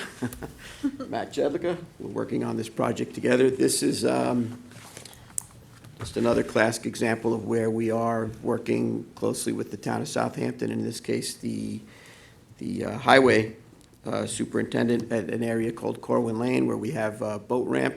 We have a lot of boat ramps that need to be repaired throughout the town. It's important to be able to get people in and out of that recreational activity, and it's important for our local baymen to be able to utilize that. But the town has not been plumbed properly over the course of time, and you have a lot of runoff that's just going straight into the bays. And what we would like to do is work closely with the town highway to achieve this boat ramp, which the trustees are paying for. It's got nothing to do with this, and this started back when Councilman Pell was a trustee. It's about making the upland portion of it in that sort of zone where it connects a lot better, where we're going to be able to improve the drainage and improve the areas so that you don't have these pollutants running straight into the bay. We have to maintain this activity, boat ramps, but we want to do it in the most environmentally sensitive way. And you already have projects that are going on with the highway. It's just where the intersection is with the trustees. We want to make them much, much better projects by working together. I don't want to get ahead of the engineer. Matt does a great job. Thank you. Matt Judlica, principal at McLean Associates. So, like Scott said, this is like a sister project to a project that the Highway Department actually already received water quality money for. So it's to try to make that more of a holistic approach to the area. So the Highway Department's project is to mitigate some sheet flow that comes down Corwin Lane, try to capture it in a vegetated bioswale and allow that water to be treated before it eventually goes into Tiana Bay. That portion abuts the trustees' property, which is the boat ramp, and the trustees have somebody to replace the boat ramp, but the boat ramp property itself has a lot of impervious pavement, and so the general idea is to try to marry that project up with the Highway Department's project and make it one cohesive project where we remove a lot of the impervious pavement, replace it with some permeable pavers up at the top of the boat ramp and gravel in the parking area.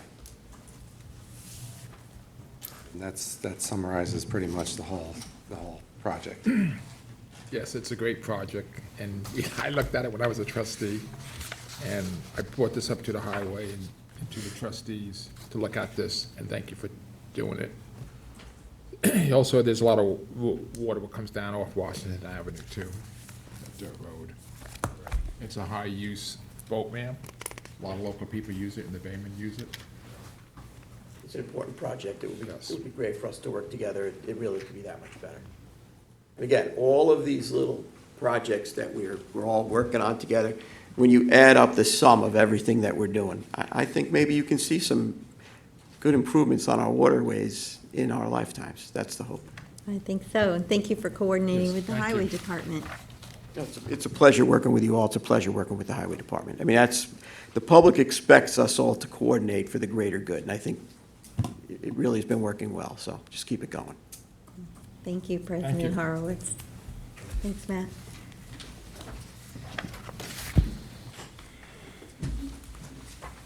Kevin, is there anyone on Zoom for that presentation?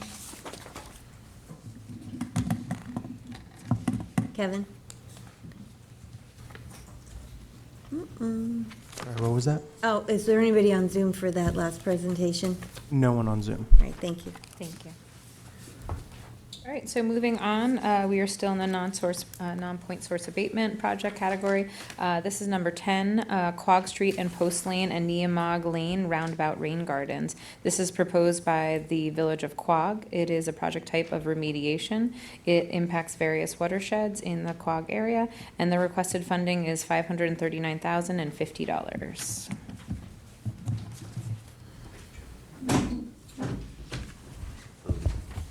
Bob Truhold, Mayor of the Village of Quogue. Thank you all for letting me present today. Welcome back. This is, the project you have before you, this is a series of 3 rain gardens. The most important or most impactful is the one at the circle up right at the foot of the bridge crossing the canal. Currently, all of that water from the bridge, Post Lane, Neomog, collects at that circle. It's the water flow, and it runs untreated through outflows into the canal. The CPF has we're very grateful, has funded other rain garden projects in the village. This is the 3rd year I'm before you seeking funds. Just a little bit of history. The first project was funded 2 years ago. It was completed this past year, and it collects water that's running down Old Country Road that was running into the ice pond at the Wildlife Refuge. That was completed last fall and has been very successful. It really has. We don't have statistics yet, but Nelson Pope is working with us to monitor it, and it's been very successful. We're about to go out to bid on 3 other projects that were funded last year's grants. It takes a while to get the actual detailed plans put together.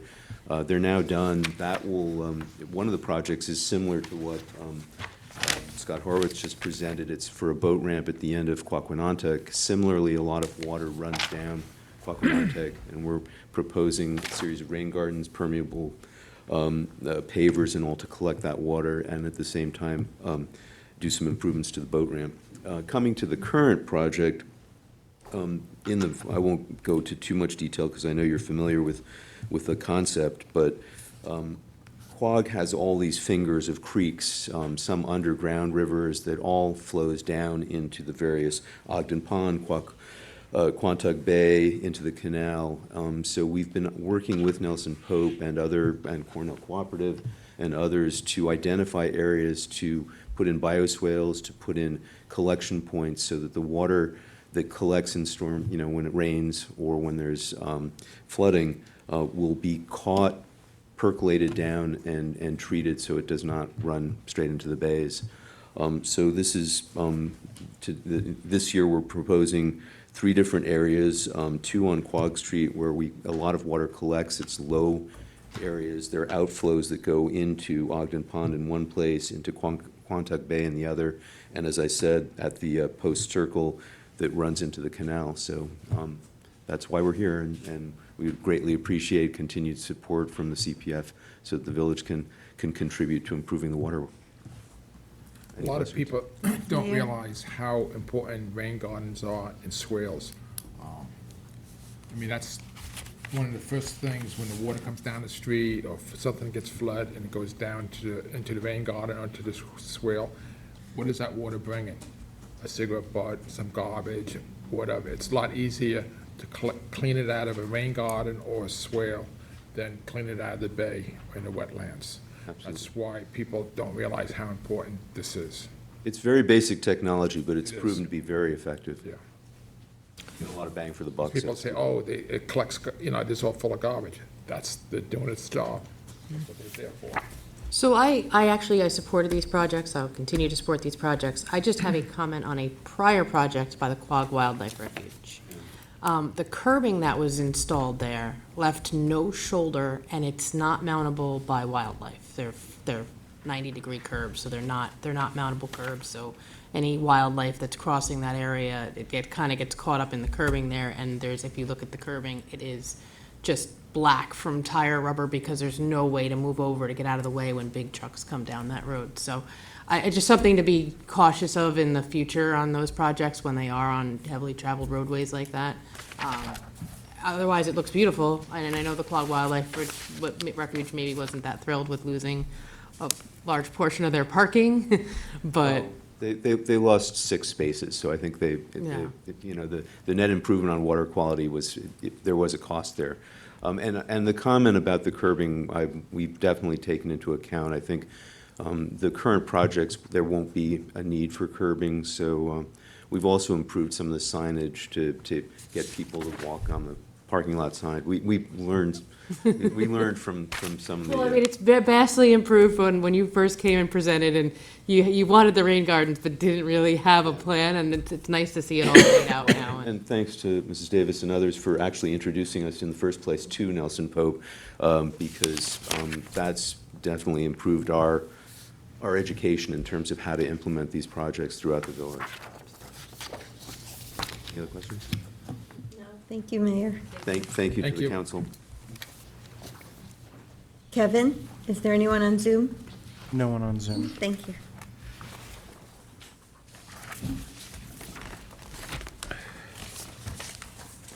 All right, next we have number 11, reducing groundwater nitrogen input into to Sagaponack Pond's western shoreline. This is a project sponsored by the Peconic Land Trust. The project type is remediation. The proposed water quality improvement is the watershed of Sag Pond, and the requested funding amount is $568,852.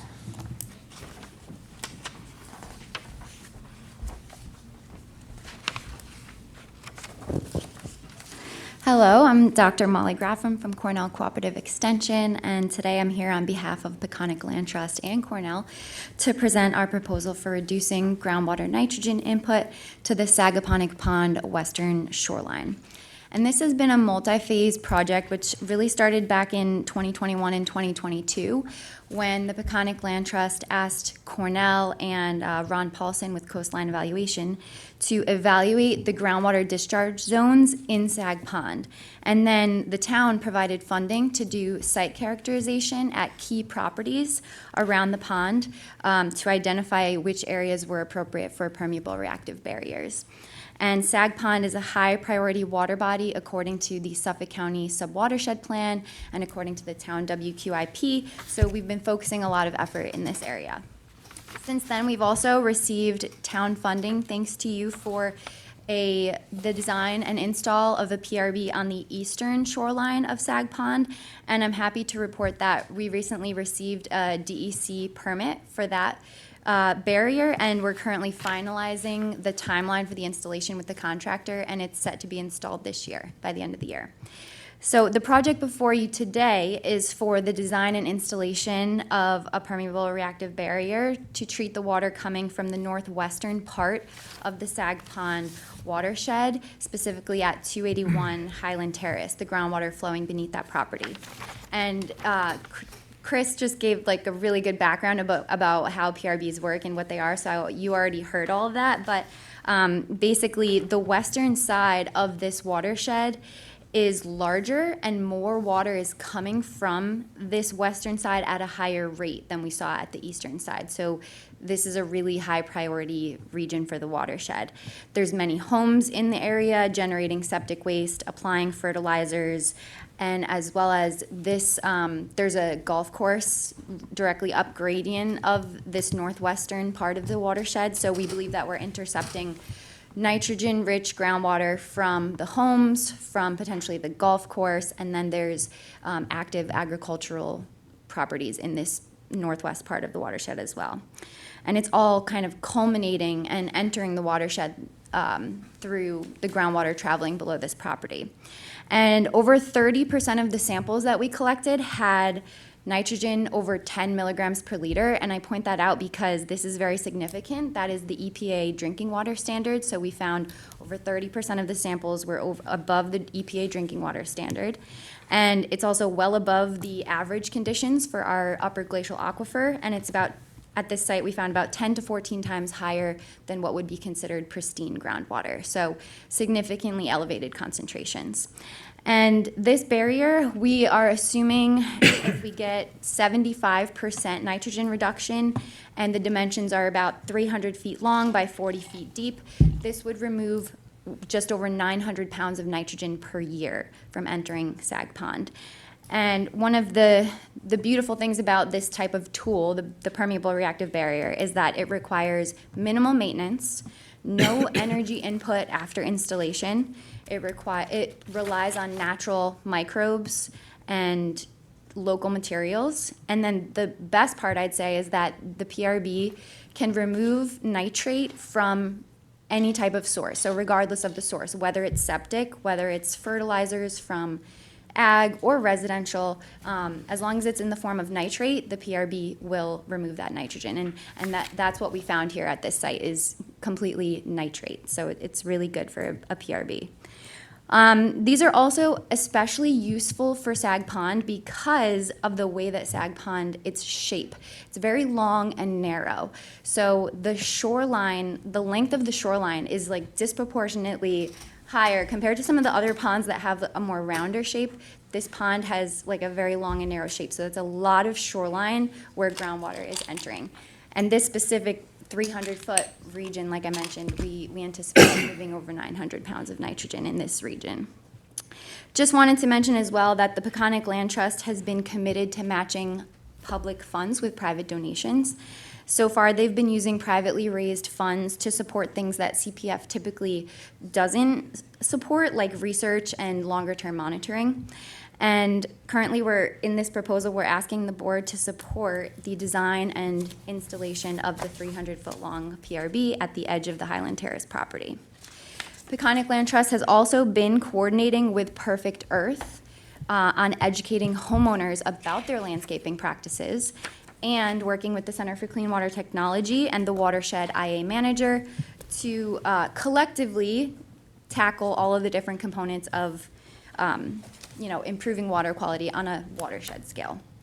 And I just wanted to mention lastly that the town board of Southampton funded that innovative bulkhead PRB, which Chris showed a few pictures of in his presentation, and that was funded in 2018. That really spurred all of the momentum for these subsequent PRB projects. So I just really wanted to say thank you, and we appreciate your support in the past, and we continue to move forward with these successful projects to improve Southampton water bodies. And we'll continue to report back to you about the results. Any questions? It seems that, so the design hasn't not yet been created. A lot of the other applicants, that was their match, that they paid for the design and then came to us for funding for the actual installation. Mm-hmm. But I don't see that in this application. Yes, we're asking for support for the design and installation, so that's what the CPF funds would go towards.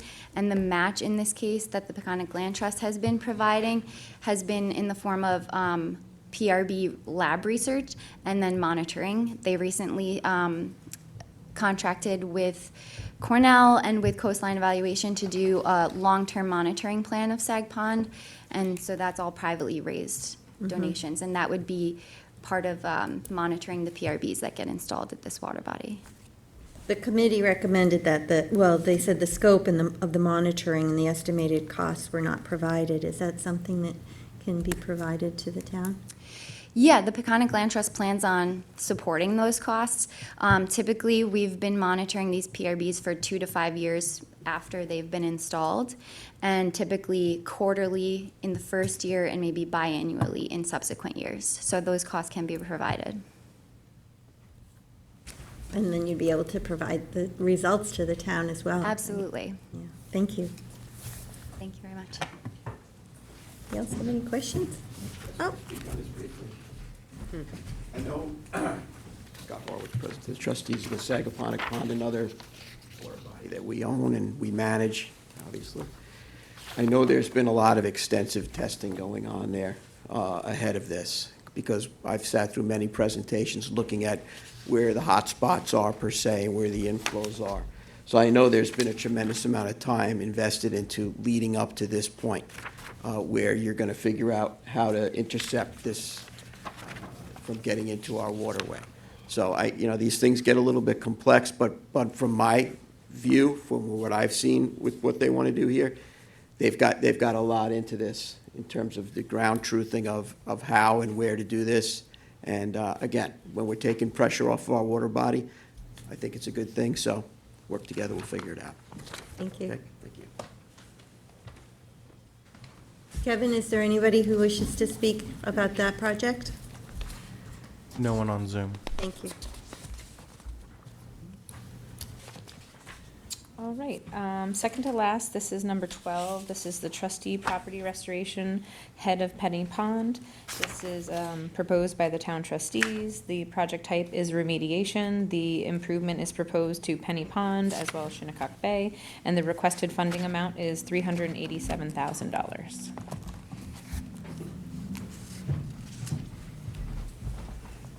Getting your steps in today. I was going to say the same thing. This is good. This is good, and it's public too, so nobody can deny, right? So this project, again, is another example of us all working together, because I know you all have a great project that's going to be going on right next to this. This used to be the Bel Air Cove, which I know was a kind of a big problem for a long period of time. We own the property right next door, and it's been a bit of an eyesore and an issue for this community. I kind of feel like, this property owned by the Southampton Town Trustees has been getting abused for quite a while. It's just not right. I think that if you will, fund this and work with us on this, we will be a nice holistic project, adjoining right into what it is that you want to do with this low sill bulkhead and habitat restoration, cleaning up the whole area, making a better situation there with the drainage that, you've got. Floods, that would hope the whole parking lot where this is floods when it rains. Correct, and we could clean that up and just make a beautiful passive park with nice kayak racks, clean up the whole bulkheading area with low sill, do some reclamation dredging, get that muck, that's right up against there out of it, and just really make a great passive park facility for this community and clean up that portion of the waterway and stop the abuse, quite frankly, okay? So to me, it's a no-brainer. The community, I think, will really, really greatly benefit from this. I hope that you see it that way. And again, I can't say it enough.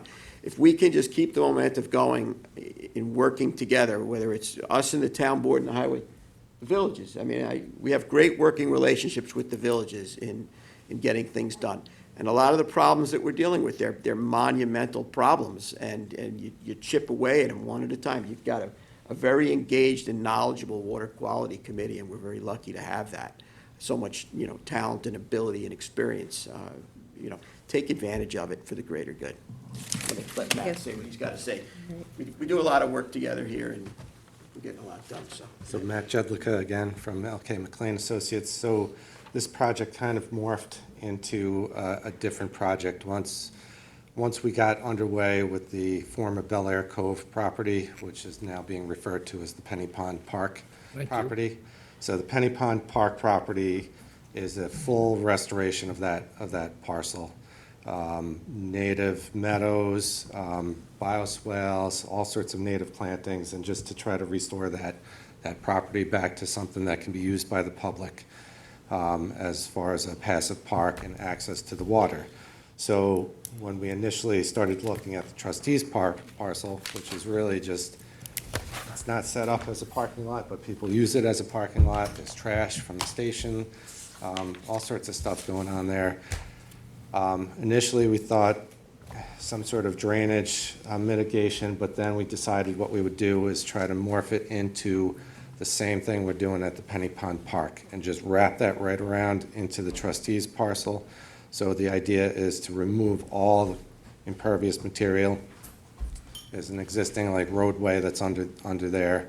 There's flooding issues that occur, so try to mitigate the flooding with bioswales, remove all the asphalt and sub-base and all that stuff, replenish that with some good soils, and then replant it.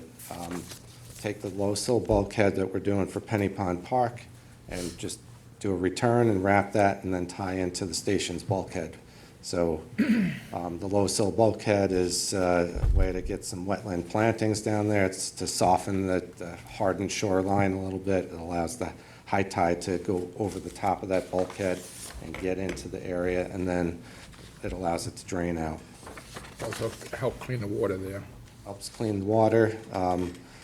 Some ancillary dredging, because there's a lot of material that has come down from that trustees portion due to flooding that's filled in the end of the creek there. So the idea is to try to remove some of that material as well. So it would make a really great project even better to have it tie into the Penny Pond Park. We're going to fence off the station, so the eastern property line will be fenced off, and so will the northern property line. So there'll be no parking access. All parking will be on the Penny Pond Park side. And the plantings along the low sill bulkhead will survive the washing of It's the all water in and wetland out? plantings, yeah. Native vegetation designed for that purpose. You probably could have Cornell speak for that because they helped design it. Yeah, there's been a few low sill bulkheads around the town that have been done successfully with wetland plantings that do survive. And the general idea is to have the salt tolerant plantings that like to get wet. You got to get your elevation set correctly so that it comes in and out. So there's a lot of that going on right now. Obviously, we're all going to be going through the permitting with the state DEC. They will have recommendations as well, and we'll be able to make adjustments. Sometimes there's weep holes cut so that it properly drains and floods. Yeah, so yesterday, I was before the trustees for the Penny Pond Park project, working with Jackie, working on getting the permit for that. That's currently in review with the Army Corps of Engineers, Department of State, Department of Environmental Conservation. So the idea is, like, whatever happens with that, it'll be the same, because it'll be a continuation of Penny Pond Park. Everybody's got to weigh in. Everybody's got to weigh in, and we'll make, absolutely. And it's all good, because if you're trying to solve a problem, everybody's got a different perspective or point of view. And professionally, you sort through that. At the end of the day, in theory, you get a much better project. So we'll make the adjustments we have to make, clean it up, and you'll get something good. Yeah, it's going to be great. And the community is going to love it a lot better than having a hotel or whatever was there before. Listen, every time I go down there, I just feel like we're just getting abused. And it's just not right. So it really needs to come, it needs to come to a head and be done. Did you hear back from any of the application for the permits with the DEC? Or no? Not yet. No comments from the DEC. We got comments from the Army Corps of Engineers. So we're responding to that this week. But no comments back from Department of Environmental Conservation. But at yesterday's trustees meeting, there's a discussion as far as the low sill bulkheads that got put in on Allison, which is the next water body or the next finger Creek over to the east. Right. Yeah, there's some experience in the area in terms of what elevations were and the success ratios on that. And obviously, if you have some prior knowledge and experience, then you utilize that to take a look at the project you're currently working on. Yeah, that was put in a long time ago. Right. And you can see, you talk about monitoring. Well, you've got some good data there to look at, make determinations. Well, thank you. It's a good project. Thank you. Thank you. Thank you. Scott, hang around, you're going to come back up anyway. Kevin, is there anybody on Zoom for this last topic? No one on Zoom. Okay, thanks. Great. All right, last but not least, we have number 13. This is the last public hearing for the water quality grant applications. This is formally entitled Remediation of Legacy Nitrogen Pollution from Sediments in Old Fort Pond. The project type is remediation. The project sponsor is the Town of Southampton trustees. The improvement is to the Old Fort Pond where the dredging is proposed, and the requested funding is $11,800,000.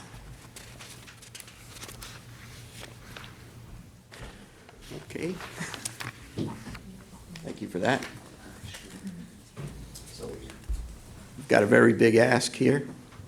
We're fully aware of the fact that mathematically, possibility, okay. Should I do my slides first? Why don't you, Dr. Goldberg and I are working on this together, so if you want to do your slides, and then I will. I feel like it then. Yeah, just please. the full background, and then I think that'll be, just like we talked about on Friday. Absolutely. I just want to acknowledge the fact that I know how to do mathematics. Better than I do. Okay. So this is a proposal that's for a lot of money. And frankly, when the amount came through, this is a quote from Suffolk County, it was a lot more than I expected as well. But what I'm here to talk to you about today is that why this is probably the most unique project to ever come through the town, and why it is incredibly important from an environmental perspective. Next slide. So, we're talking about dredging Old Fort Pond, and we're talking about the environment. So let's talk about what the issues are. Okay, if you look at the source of nitrogen to Old Fort Pond, the largest source is sedimentary nitrogen fluxes. In addition, that pond has been filling in literally for 10,000 years. Right? When the glaciers came and formed Long Island, that pond was in all sand. There are now close to 10 feet of black mud in that pond that has filled it in. So you take the combination of the high rates of nitrogen coming in and the lack of flushing, and what that has led to has been a hotbed for harmful algal blooms and hypoxia in that system on an annual basis. I've been working on that water body since 1997, and we have a data set going back that far on the near annual occurrence of harmful algal blooms and hypoxia that has been devastating to the shellfish and fish community and the whole ecosystem for Shinnecock Bay. And what I'm going to show you is that the occurrences in that pond are a threat to, and have been a threat to, and leading to the environmental degradation of all of Shinnecock Bay. I'll also point out, I want you to look at that number that's up there, 910,000 pounds of nitrogen. You've heard about a dozen projects today, and you've heard about pounds of nitrogen. It's been, a few hundred, a few thousand. This is a 900,000 pound nitrogen remediation that will happen all at once and will be transformative for this ecosystem. Next slide. So let's talk about the environmental impairment of Old Fort Pond. Since 2008, there have been annual occurrences of rust tide blooms. You can see what the water looks like when we get one of these. This is a marine, thankfully not toxic to humans, but is lethal to marine life. And you can see on the image in the upper right there, we grow out oysters in Old Fort Pond, right directly in the water body. Next slide. And so we've had an incident there, for example, where you can see the shells of over 100,000 oysters killed by a single bloom event in a single moment. This was published in the paper in the journal Estuaries and Coasts in 2019. Next slide. As you may know, within the Marine Science Center, we have a flowing seawater lab where we aquaculture on growing out juvenile fish and shellfish. These shellfish are seeded into the town of Southampton waters for restoration purposes. Next slide. When we get a bloom of Coccididium, the rust tide that flows into these flowing seawater, it leads to the mass kill of fish and shellfish overnight. So this picture was taken where we had a full tank of fish. They were doing great. Everybody left for the day. Overnight, the bloom came in, and they were all dead the next day. Next slide. The study in the upper left was published a few years ago in the journal Applied and Environmental Microbiology. And you look at so this is an international peer-reviewed journal, the highest standard there is for science. The map on the upper right shows you the cells, and more importantly, for that rust tide. And you can see a hot spot in Old Fort Pond. We didn't map south of that particular region. And you can see it spilling into Shinnecock Bay. Right? It is the source for the rest of the bay and the rest throughout the system. We only map the upper portion there. Now, what's more important is the lower panel. Those are what are known as the cysts. Those are the seeds for these blooms. Right? The blooms come back every single year because when the blooms are over, the cells fall to the bottom of the bay and they create these cysts, and they're living there until the next year. And so what you can see is, again, that is the source of rust tides, not just for Old Fort Pond, but for the entirety of Shinnecock Bay. Next slide. Beyond rust tides, the first ever diuretic shellfish poisoning event that led to a closure of shellfish beds in all of New York State occurred in Old Fort Pond in 2019. Again, this is not just harmful but toxic algal bloom caused by the genus Dinophysis. Next slide. So why are we getting these harmful algal blooms? Well, I had a grant from New York Sea Grant that addressed that, where we did a series of studies in large mesocosms. You can see the tanks there. We filled the mesocosms with one of three things. We added nothing and just added nutrients as a source or added liquid nutrients as a source to see what happens to these blooms. We added sand. Now remember, sand is what we want to get down to in Old Fort Pond. And then we added the mud right out of Old Fort Pond. So let's see what happens when you have water from Old Fort Pond and you have mud, or you have sand, or you add nutrients. Next slide. So here's one of those rust tide blooms. If you grow it with mud, the rust tide gets more intense. If you grow it with sand, the blue, it disappears. Next slide. This is a different genus of harmful algal bloom, Alexandrium, that causes paralytic shellfish poisoning because it makes saxitoxin, a toxin that's 1,000 times more potent than cyanide. And again, the same exact result. If you incubate these cells with the mud that's in Old Fort Pond, you get a paralytic shellfish poisoning event that's more intense than it began. But conversely, if you can get down to sand and have sand in the bottom, these blooms go away. This is peer-reviewed science. Next slide. Okay, in addition to the harmful algal blooms, Old Fort Pond experiences hypoxia almost every night in summer, low oxygen conditions. Next slide. And here's chronic monitoring of oxygen on a day-night cycle. Gets quite high during the day, gets low at night. And the question is, does that matter? And we went to address that. Next slide there, you can see we actually fixed that low oxygen conditions by creating an artificial aeration system, bringing those oxygen levels up. So the question is, does the low oxygen that occurs in Old Fort Pond every night matter? Next slide. And the answer is absolutely. The low oxygen in Old Fort Pond is leading to a significant decline in the growth rates of the surviving oysters that survive those harmful algal blooms. And the plot on the right shows you the increase in growth rates you can get from bivalves is directly proportional to the low oxygen conditions that you get in the pond. The low oxygen is driven by those muddy sediments that's sucking oxygen out of the water. Next slide. I also want to highlight the important restoration work that's been done out of this marine lab in recent years. So this is something called the Shinnecock Bay Restoration Program. And this is, again, a peer-reviewed publication. You can see all the list of authors there. Next slide. This has led to one of the most dramatic improvements in hard clam populations ever witnessed in New York State. You know, there are restoration approaches where you put out seed clams, you seed tiny clams, and we've quantified that. The survival rates of seed clams within 1 year is less than 1%. Okay, so it doesn't work. For this particular project, we didn't put out seed clams, but we put out adult clams. We created something known as spawner sanctuaries. We created hydrodynamic models to know exactly where the offspring of the adult clams would go.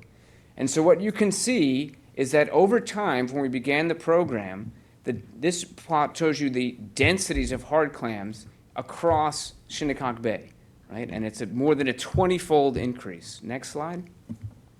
More importantly, and actually being honest, unexpectedly, we also led to had the landings of hard clams in Shinnecock Bay increase by 35-fold since we began this project. So, and we're monitoring, in addition, the landings all across the South Shore estuaries. This isn't happening anywhere else, right? The increases aren't happening like this in Moriches Bay or in Great South Bay. It's happening where we've done the restoration, and it's happening exactly where our hydrodynamic models told us it would. And if you look at the lower plot, the increase is in small clams. So these aren't clams that have been forever, but these are ones that are created by those spawner sanctuaries. Next slide. In addition, concurrently, there's been an increase of more than 1.6 square kilometers of seagrass beds. You can see the before and after, and we've been concurrently both doing seagrass restoration, and we've had adult hard clams that have changed the turnover rate of the bay from months to less than 2 weeks. Next slide. Okay, so you can just pop up all the text, so just maybe one more, and one more. So I want to emphasize the increase in hard clam landings that I've just shown you has been worth $4.5 million to baymen in the town of Southampton. And again, you could only harvest those clams if you're a resident of the town, right? So the restoration that's happening there is benefiting directly the town. In addition, there are economic multipliers that you can put forth.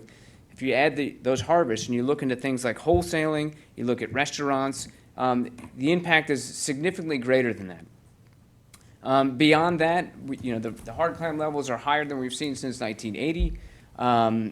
And the hard clam levels, and that goes for all across the bay. Next slide. Oh, and the last one is that if you look at the seagrass meadows and you look at ecosystem values, it's also millions of dollars for the town. So what does this have to do with Old Fort Pond and dredging?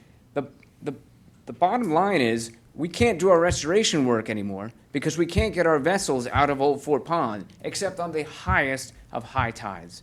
So the current state of the pond is actually inhibiting, as another environmental issue, it's slowing the rate at which we can perform restoration in the town of Southampton. Next slide. And just to show you some images of why that is, you can see the shoaled nature And again, those are muddy sediments that are fluxing out nitrogen, and they're sediments that are, and you can just go through the next one. You can see the exposure there on the shoal. You can see it there, and then there's one more. Right? And so that, if we're on a low tide or anywhere close to a low tide, if we're not on the high tide, the vessels can't get out to do this restoration work. Next slide. Okay. Just some background on dredging in general. This is a letter from Suffolk County, as you can see, Charlie Bartha, who's the commissioner of the Department of Public Works. And in this letter, maybe if you hit it once more there, I think it pops up the fine points, that essentially says, hey, we're Suffolk County and we are going to dredge Old Fort Pond for you. We're going to do the whole thing. We're going to get everything out. We're going to get the equipment there. We're going to hire the contractors. We're going to do all the dredging for that particular system. But as per agreements we have with the towns all the time, the only thing we ask of the town is the town is responsible for disposal of the sediments. Next slide. And this is just showing an example of that. And if you hit it once more, this was signed by Jay Schneiderman when he was supervisor. But this is what happens when you dredge. And you can see that the finer point that the town is responsible for the surplus material and the final disposal of that surplus material from dredging. Next slide. Maybe a little out of order, but this is a project that we've been talked about for more than 15 years. Scott and I have been working together. We can, okay, 12 years. But we can talk about the politicians who have come and gone and have worked on this. We can talk about, and in this map, what it shows is all the different locations that we've considered, where maybe we can dredge it, we can put it in this location or that location. In all cases, you can see that's basically in a neighborhood, and we require a lot of pumping. And for the 3 northern sites, you have to figure out how to get it over Montauk Highway as you're doing that, and which becomes incredibly expensive. We also considered the trustees' parking lot there, but it's just not big enough to do it, and it would have to be done in such small pieces at a time that you'd have to do it over many years, and it would end up costing more over time because you have to get all the dredge material and, all the infrastructure for dredging to be done 1 year, and then the next year, and the next year, so it'd be a multi-year project. Next slide.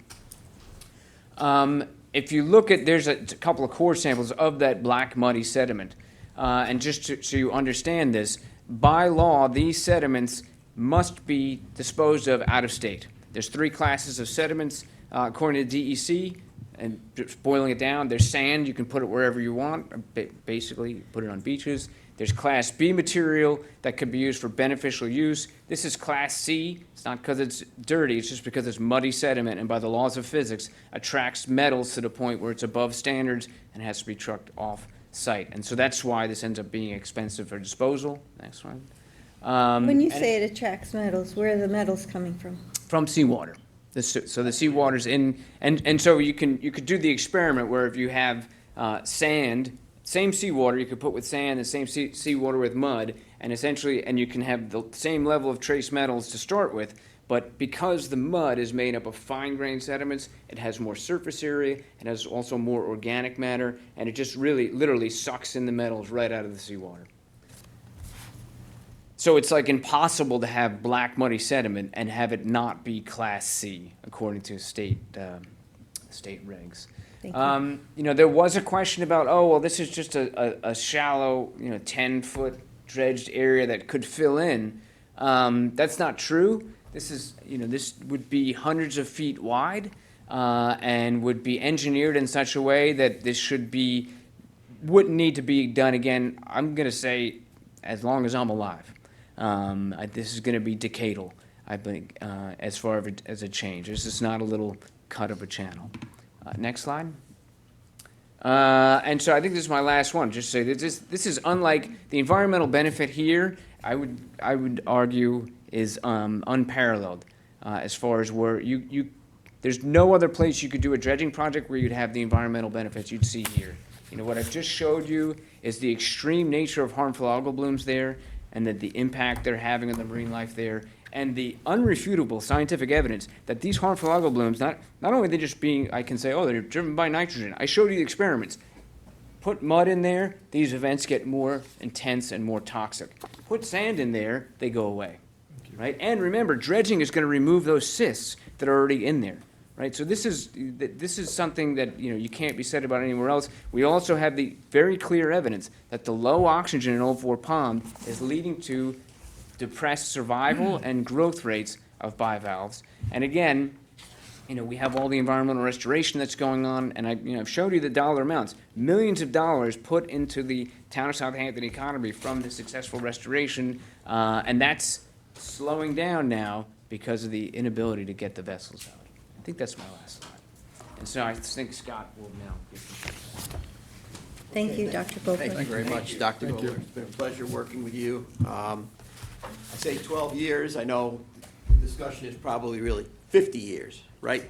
But Hey, Scott, I think it's been as long as they've been talking about new town courts, yes, about 30 years. very long time.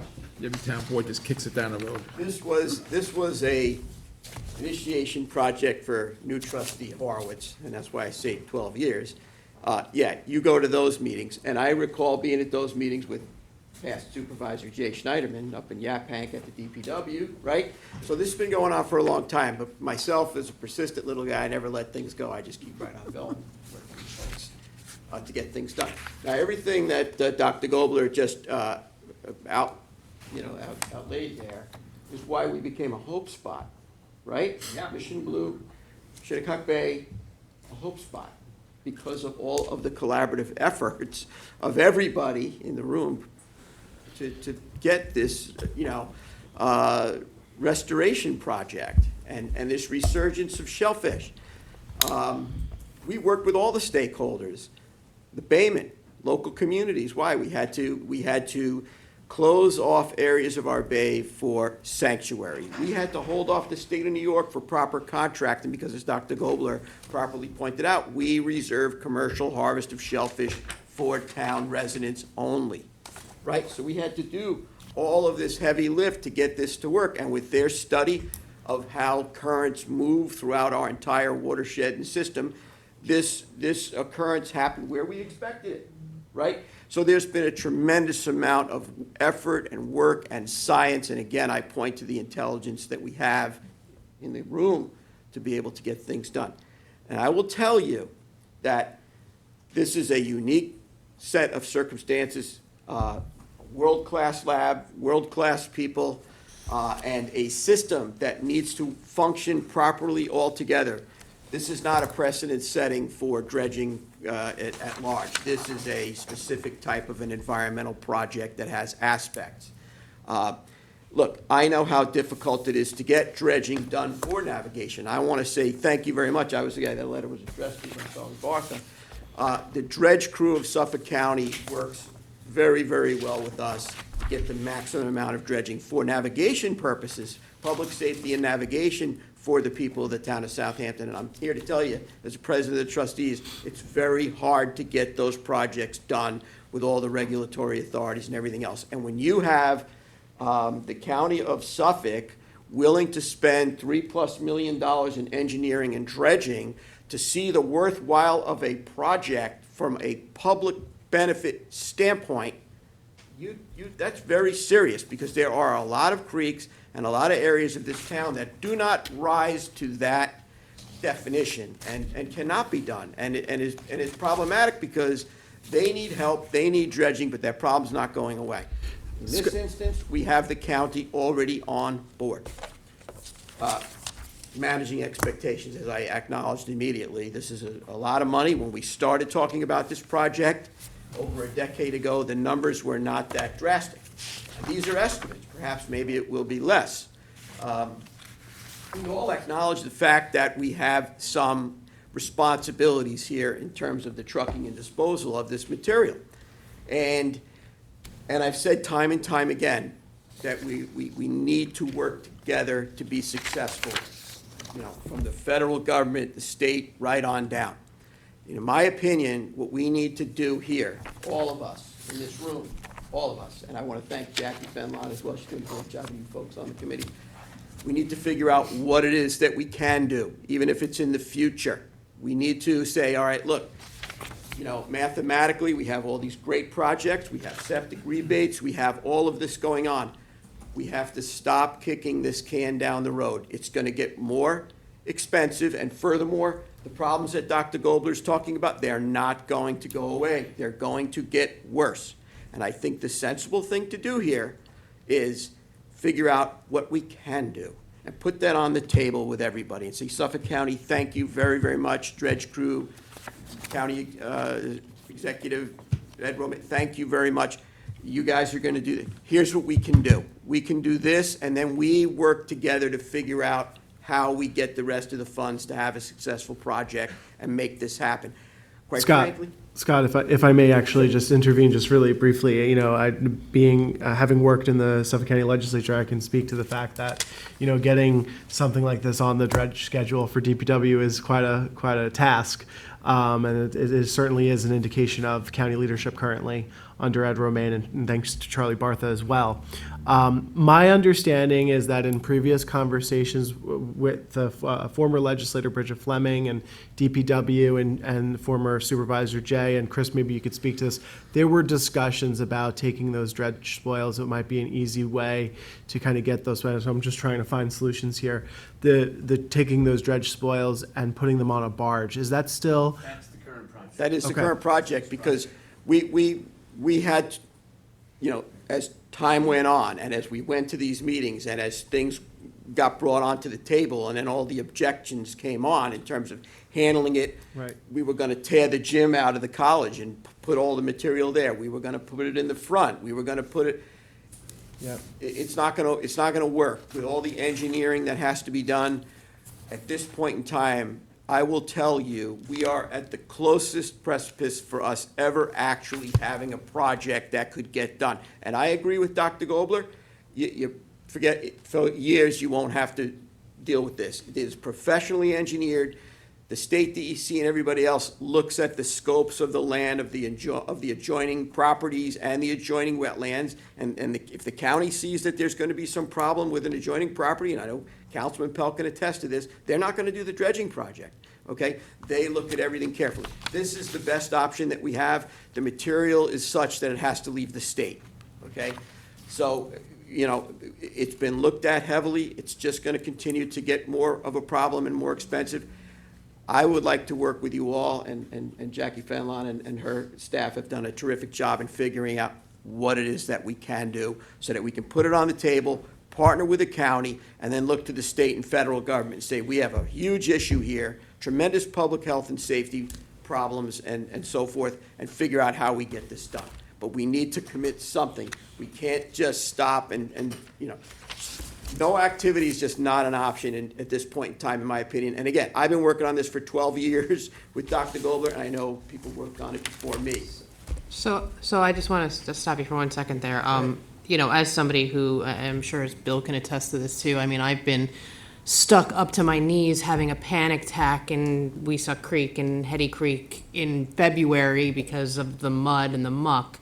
But this question of dredging and removing spoils, we've had this conversation and we've gone around time and time again, and we have town locations that we are downsizing boats in because we will not use water quality funds to dredge those sites even one time, because it starts to set a precedent, and then where do you turn it off? And I understand, you know, and I hear the environmental benefits to this, but we have turned down our own projects and our own marinas and our downsizing navigational, you know, channels and boats that can utilize those marinas because we don't want to open this door, because once you open the door to removing dredge spoils, I mean, this is $12 million.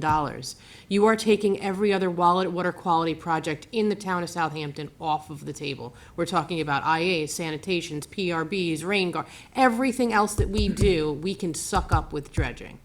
And I think anybody can come and give you reasons why it's a good idea to do it, and I hear them and I appreciate them. But where is the state and where is the county on the disposal? I mean, this cannot be just on the town of Southampton. This is benefiting a facility that is, you know, benefiting everybody in the state. So, I mean, can I? Sure, go ahead. Speak to that? Yeah, I fully understand that, okay? But I think this is a little bit different. I don't view it as precedent setting. First of all, it's the only water body, the only creek that we have a world-class laboratory sitting at the end of, where the state of New York has already invested in excess of $5 million at. I think it's just a matter of finesse in how this is handled, in my opinion. And I agree with you, 100%, $12 million. And that's why I said it, when I first got up here, I said, I know all about math, okay? But zero is not an option. I think that what you say makes a lot of sense. You got to look at everything else that you need to do. You need to recognize the fact that not every creek is going to rise to getting a letter from Charlie Bartha saying, we're going to accept this project, okay, and we're going to put county money into it. It's very hard, believe me. And I've been a licensed captain, 100-ton master for a long time, and I had to move my own vessel out of Weesuk Creek over to the other side of the bay. Why? Because I needed to be able to get that vessel across the bay without churning the mud the whole way. And that's a highly impaired water body. It's a highly impaired water body. Again, we've got projects and problems throughout the entire town, as you know. This one here has a tremendous amount of momentum, and it has the fact that there's been a substantial amount of money invested by the state of New York in it, and that the county has already committed.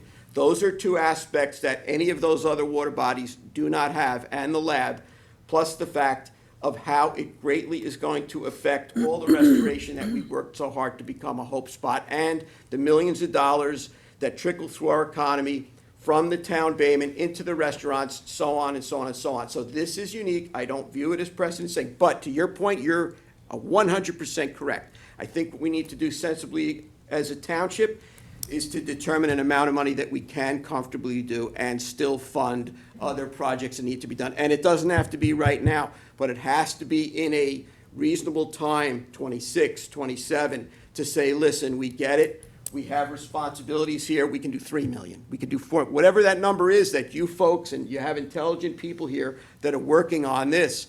And I'm sure that they can take a look at what has been sequestered, take a look at something reasonable, understand that this problem is not going to go away. I think they have to figure out how much you can comfortably commit to this one, and then we all work together, myself as president of the trustees and all of you, work to go back to representatives that we have at the state of New York and the federal government and say, we have a huge problem, and I'm sure Dr. Gold will be right there by my side, okay?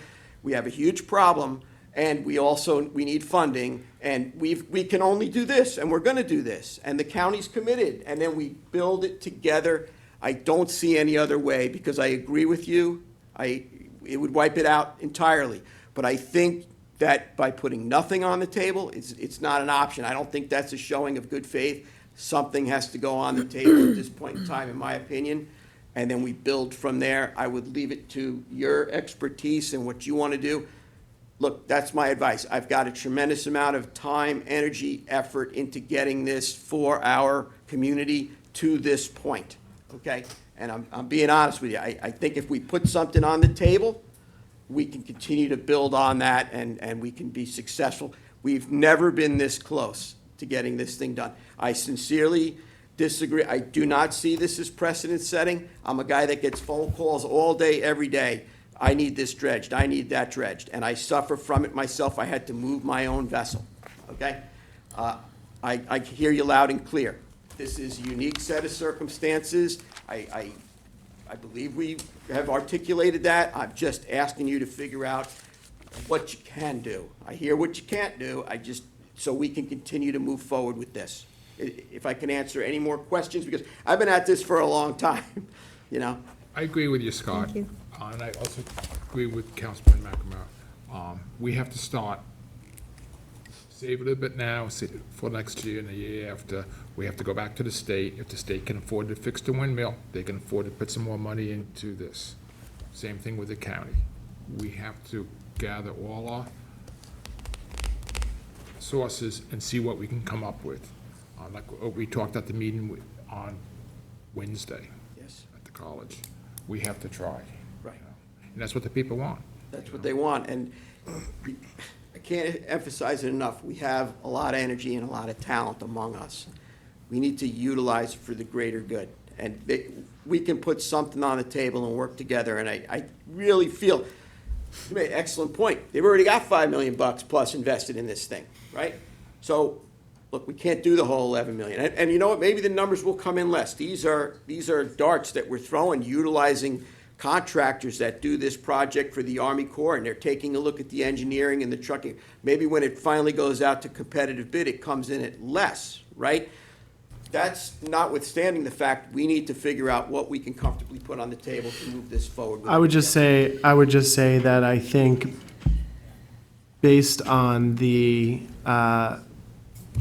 presentation from Dr. Gobler, I think there's enough there. I mean, you know, Dr. Gobler cited some very extensive published research that demonstrates a water quality necessity, which I know that is sort of at the core of perhaps the consternation and discussions about whether or not we should or we can.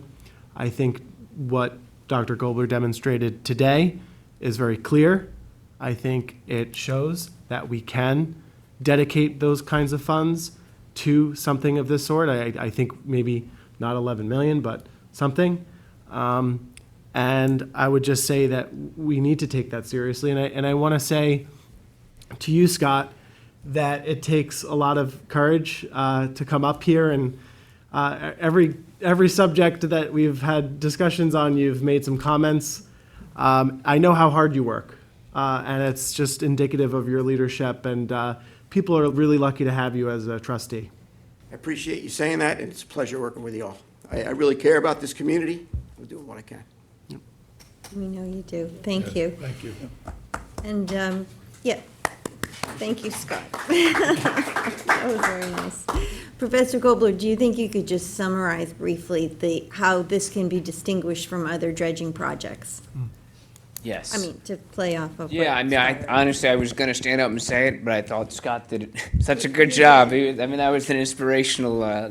He's been practicing incredible, for. Scott. I mean, but yeah, I mean, it's the unique nature is the number of environmental threats and insults and impairments that are happening there. The documentation of the direct cause being the sediments in that particular system. And then, you know, the marine lab that's there, again, we're working to improve the water quality of the town of Southampton, and it turns out that restoration work is actually putting money into the economy. Dr. Gobler, on the notion of the sediments, right? Yeah. If there were ever in the future to be some sort of debate on whether or not a dredging project, you know, can or cannot receive CPF funding, experts can confirm the sediment, the nature of the sediment to sort of make the determination that there is a water quality impairment of some kind. And Correct. And again, like the evidence that we've got, the source of the harmful algal is in the sediment. That's where it's living. And so you actually could be getting rid of those forever by dredging that out as well. So I think that, you know, the alignment of the body of evidence makes it unique, and then the restoration work that's getting in there makes it unique. Yeah, and again, we've got an incredible opportunity. Suffolk County saying we made the list, and they're willing to do the whole thing for free. But just again, emphasizing every time they do a dredging project, they have this agreement with the town. They say, we'll do the dredging, you will take care of the disposal. That's the way they operate.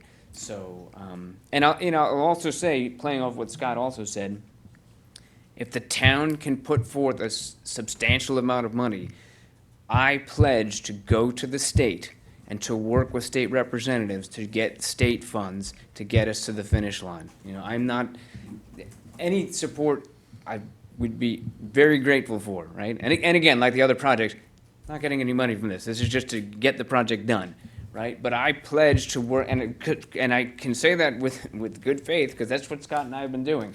And we will work with the university, the government relations to the university, to go to the state and see what we can get from the state part as well. Again, the agreement that the county, the legal agreement the county makes, and they make the town sign on, is that, yes, town, you will pay for it. But again, I agree.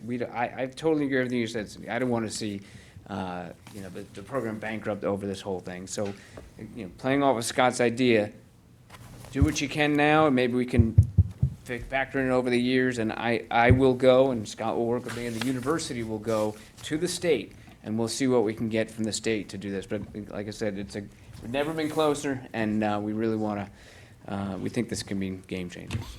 Thank you. Thank you. Thank you both. Okay, thank you. Thank you all for your time today. Thanks. Kevin, is there anyone on Zoom for this project or any of the other projects?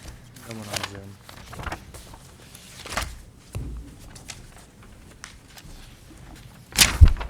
Oh, Kevin, I didn't hear you. Is there anyone on Zoom? No one's on Zoom. Thank you. Actually, wait, I have one hand up. I just wanted to There's thank one you hand all up. again. A lot of work went into this recommendation. Does he have one? Kevin, did you say have one hand up? Yeah, I have Jen back on. Jen? Oh, Jen Meziano.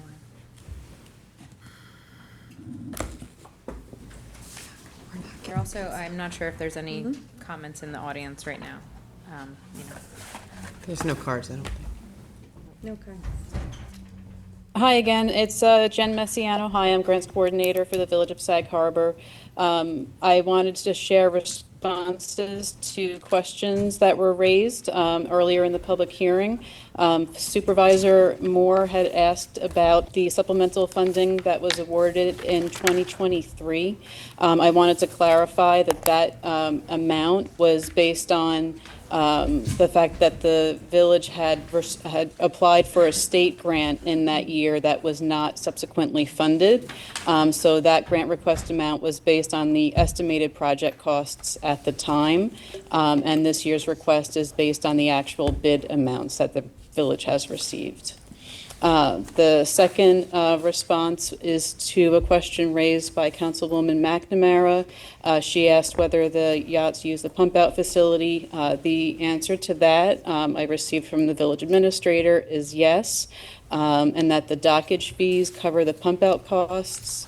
The grant request amount is tied to the overall increase in boating activity combined with the increased contractual costs associated with hauling the waste further west, since Riverhead no longer accepts the marine septic waste. So I just wanted to follow up to share those two responses to Thank you. close out the open items from the hearing. Thank you for the follow-up, Jennifer. Thank you. All right. Okay, all right, I just wanted to thank you guys again for having a special meeting, and I know you guys all want to break. At our next meeting. Thank you for all you did with all Thank this you. and You the and your committee. staff. We're Yeah, so and- grateful. Yeah, thank you to again. So work. we have Emily Estration, our senior environmental Emily, analyst who works on water quality. We've got Stephanie Gavis and Anthony Graves, so thank you so much. Can I make Appreciated. can I make a suggestion, just because, well, it's, well, we're still having this discussion. I've never now, in all the years that we've been doing this, I've never had outside public comment on any of these projects, because I don't think the community understands the projects until we do the presentations. So next year, would it be possible to do the presentations at a work session and then just do the public hearing and have you say what the project is and then see if there's public comment? Because now the public has had an opportunity to hear from the people that are proposing the projects. Yeah, I mean, there wasn't any public input, actually, other than the grant writer. We've never had any. I know what I mean, like, they present their projects and they explain them, and I think the public is now potentially hearing that, but they're not here to comment because they don't know what they're commenting on. So if we could do it in a work session format and then just have Jackie basically read what the proposal is, take any public comment at that point, because they will have heard in work session what's being presented. Each of the We could even do it over a couple of work sessions. Well, did you Just want something to think about for next year. Did you want to close this and leave an open comment period Can we too? do that for 2 We weeks? could do that just as for written? well. Yes. That way people can digest and listen to the recording of today's meeting and ask any questions.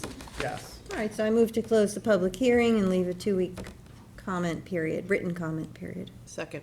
All in favor? Aye. Thank you again, Jackie. Thank you, Jackie, and your team. And your team. Yes. What happened to Dan? Goes into this. Thank you, guys. All right, that brings us to public portion. Is there anybody who wishes to be heard? I don't have any cards. Anybody on Zoom? Kevin, for public portion? No one on Zoom. All right, then, I move to close public portion. Second. All in favor? Aye. And I Move to close the special meeting. Second. All in favor? Aye. Thanks for coming, everyone.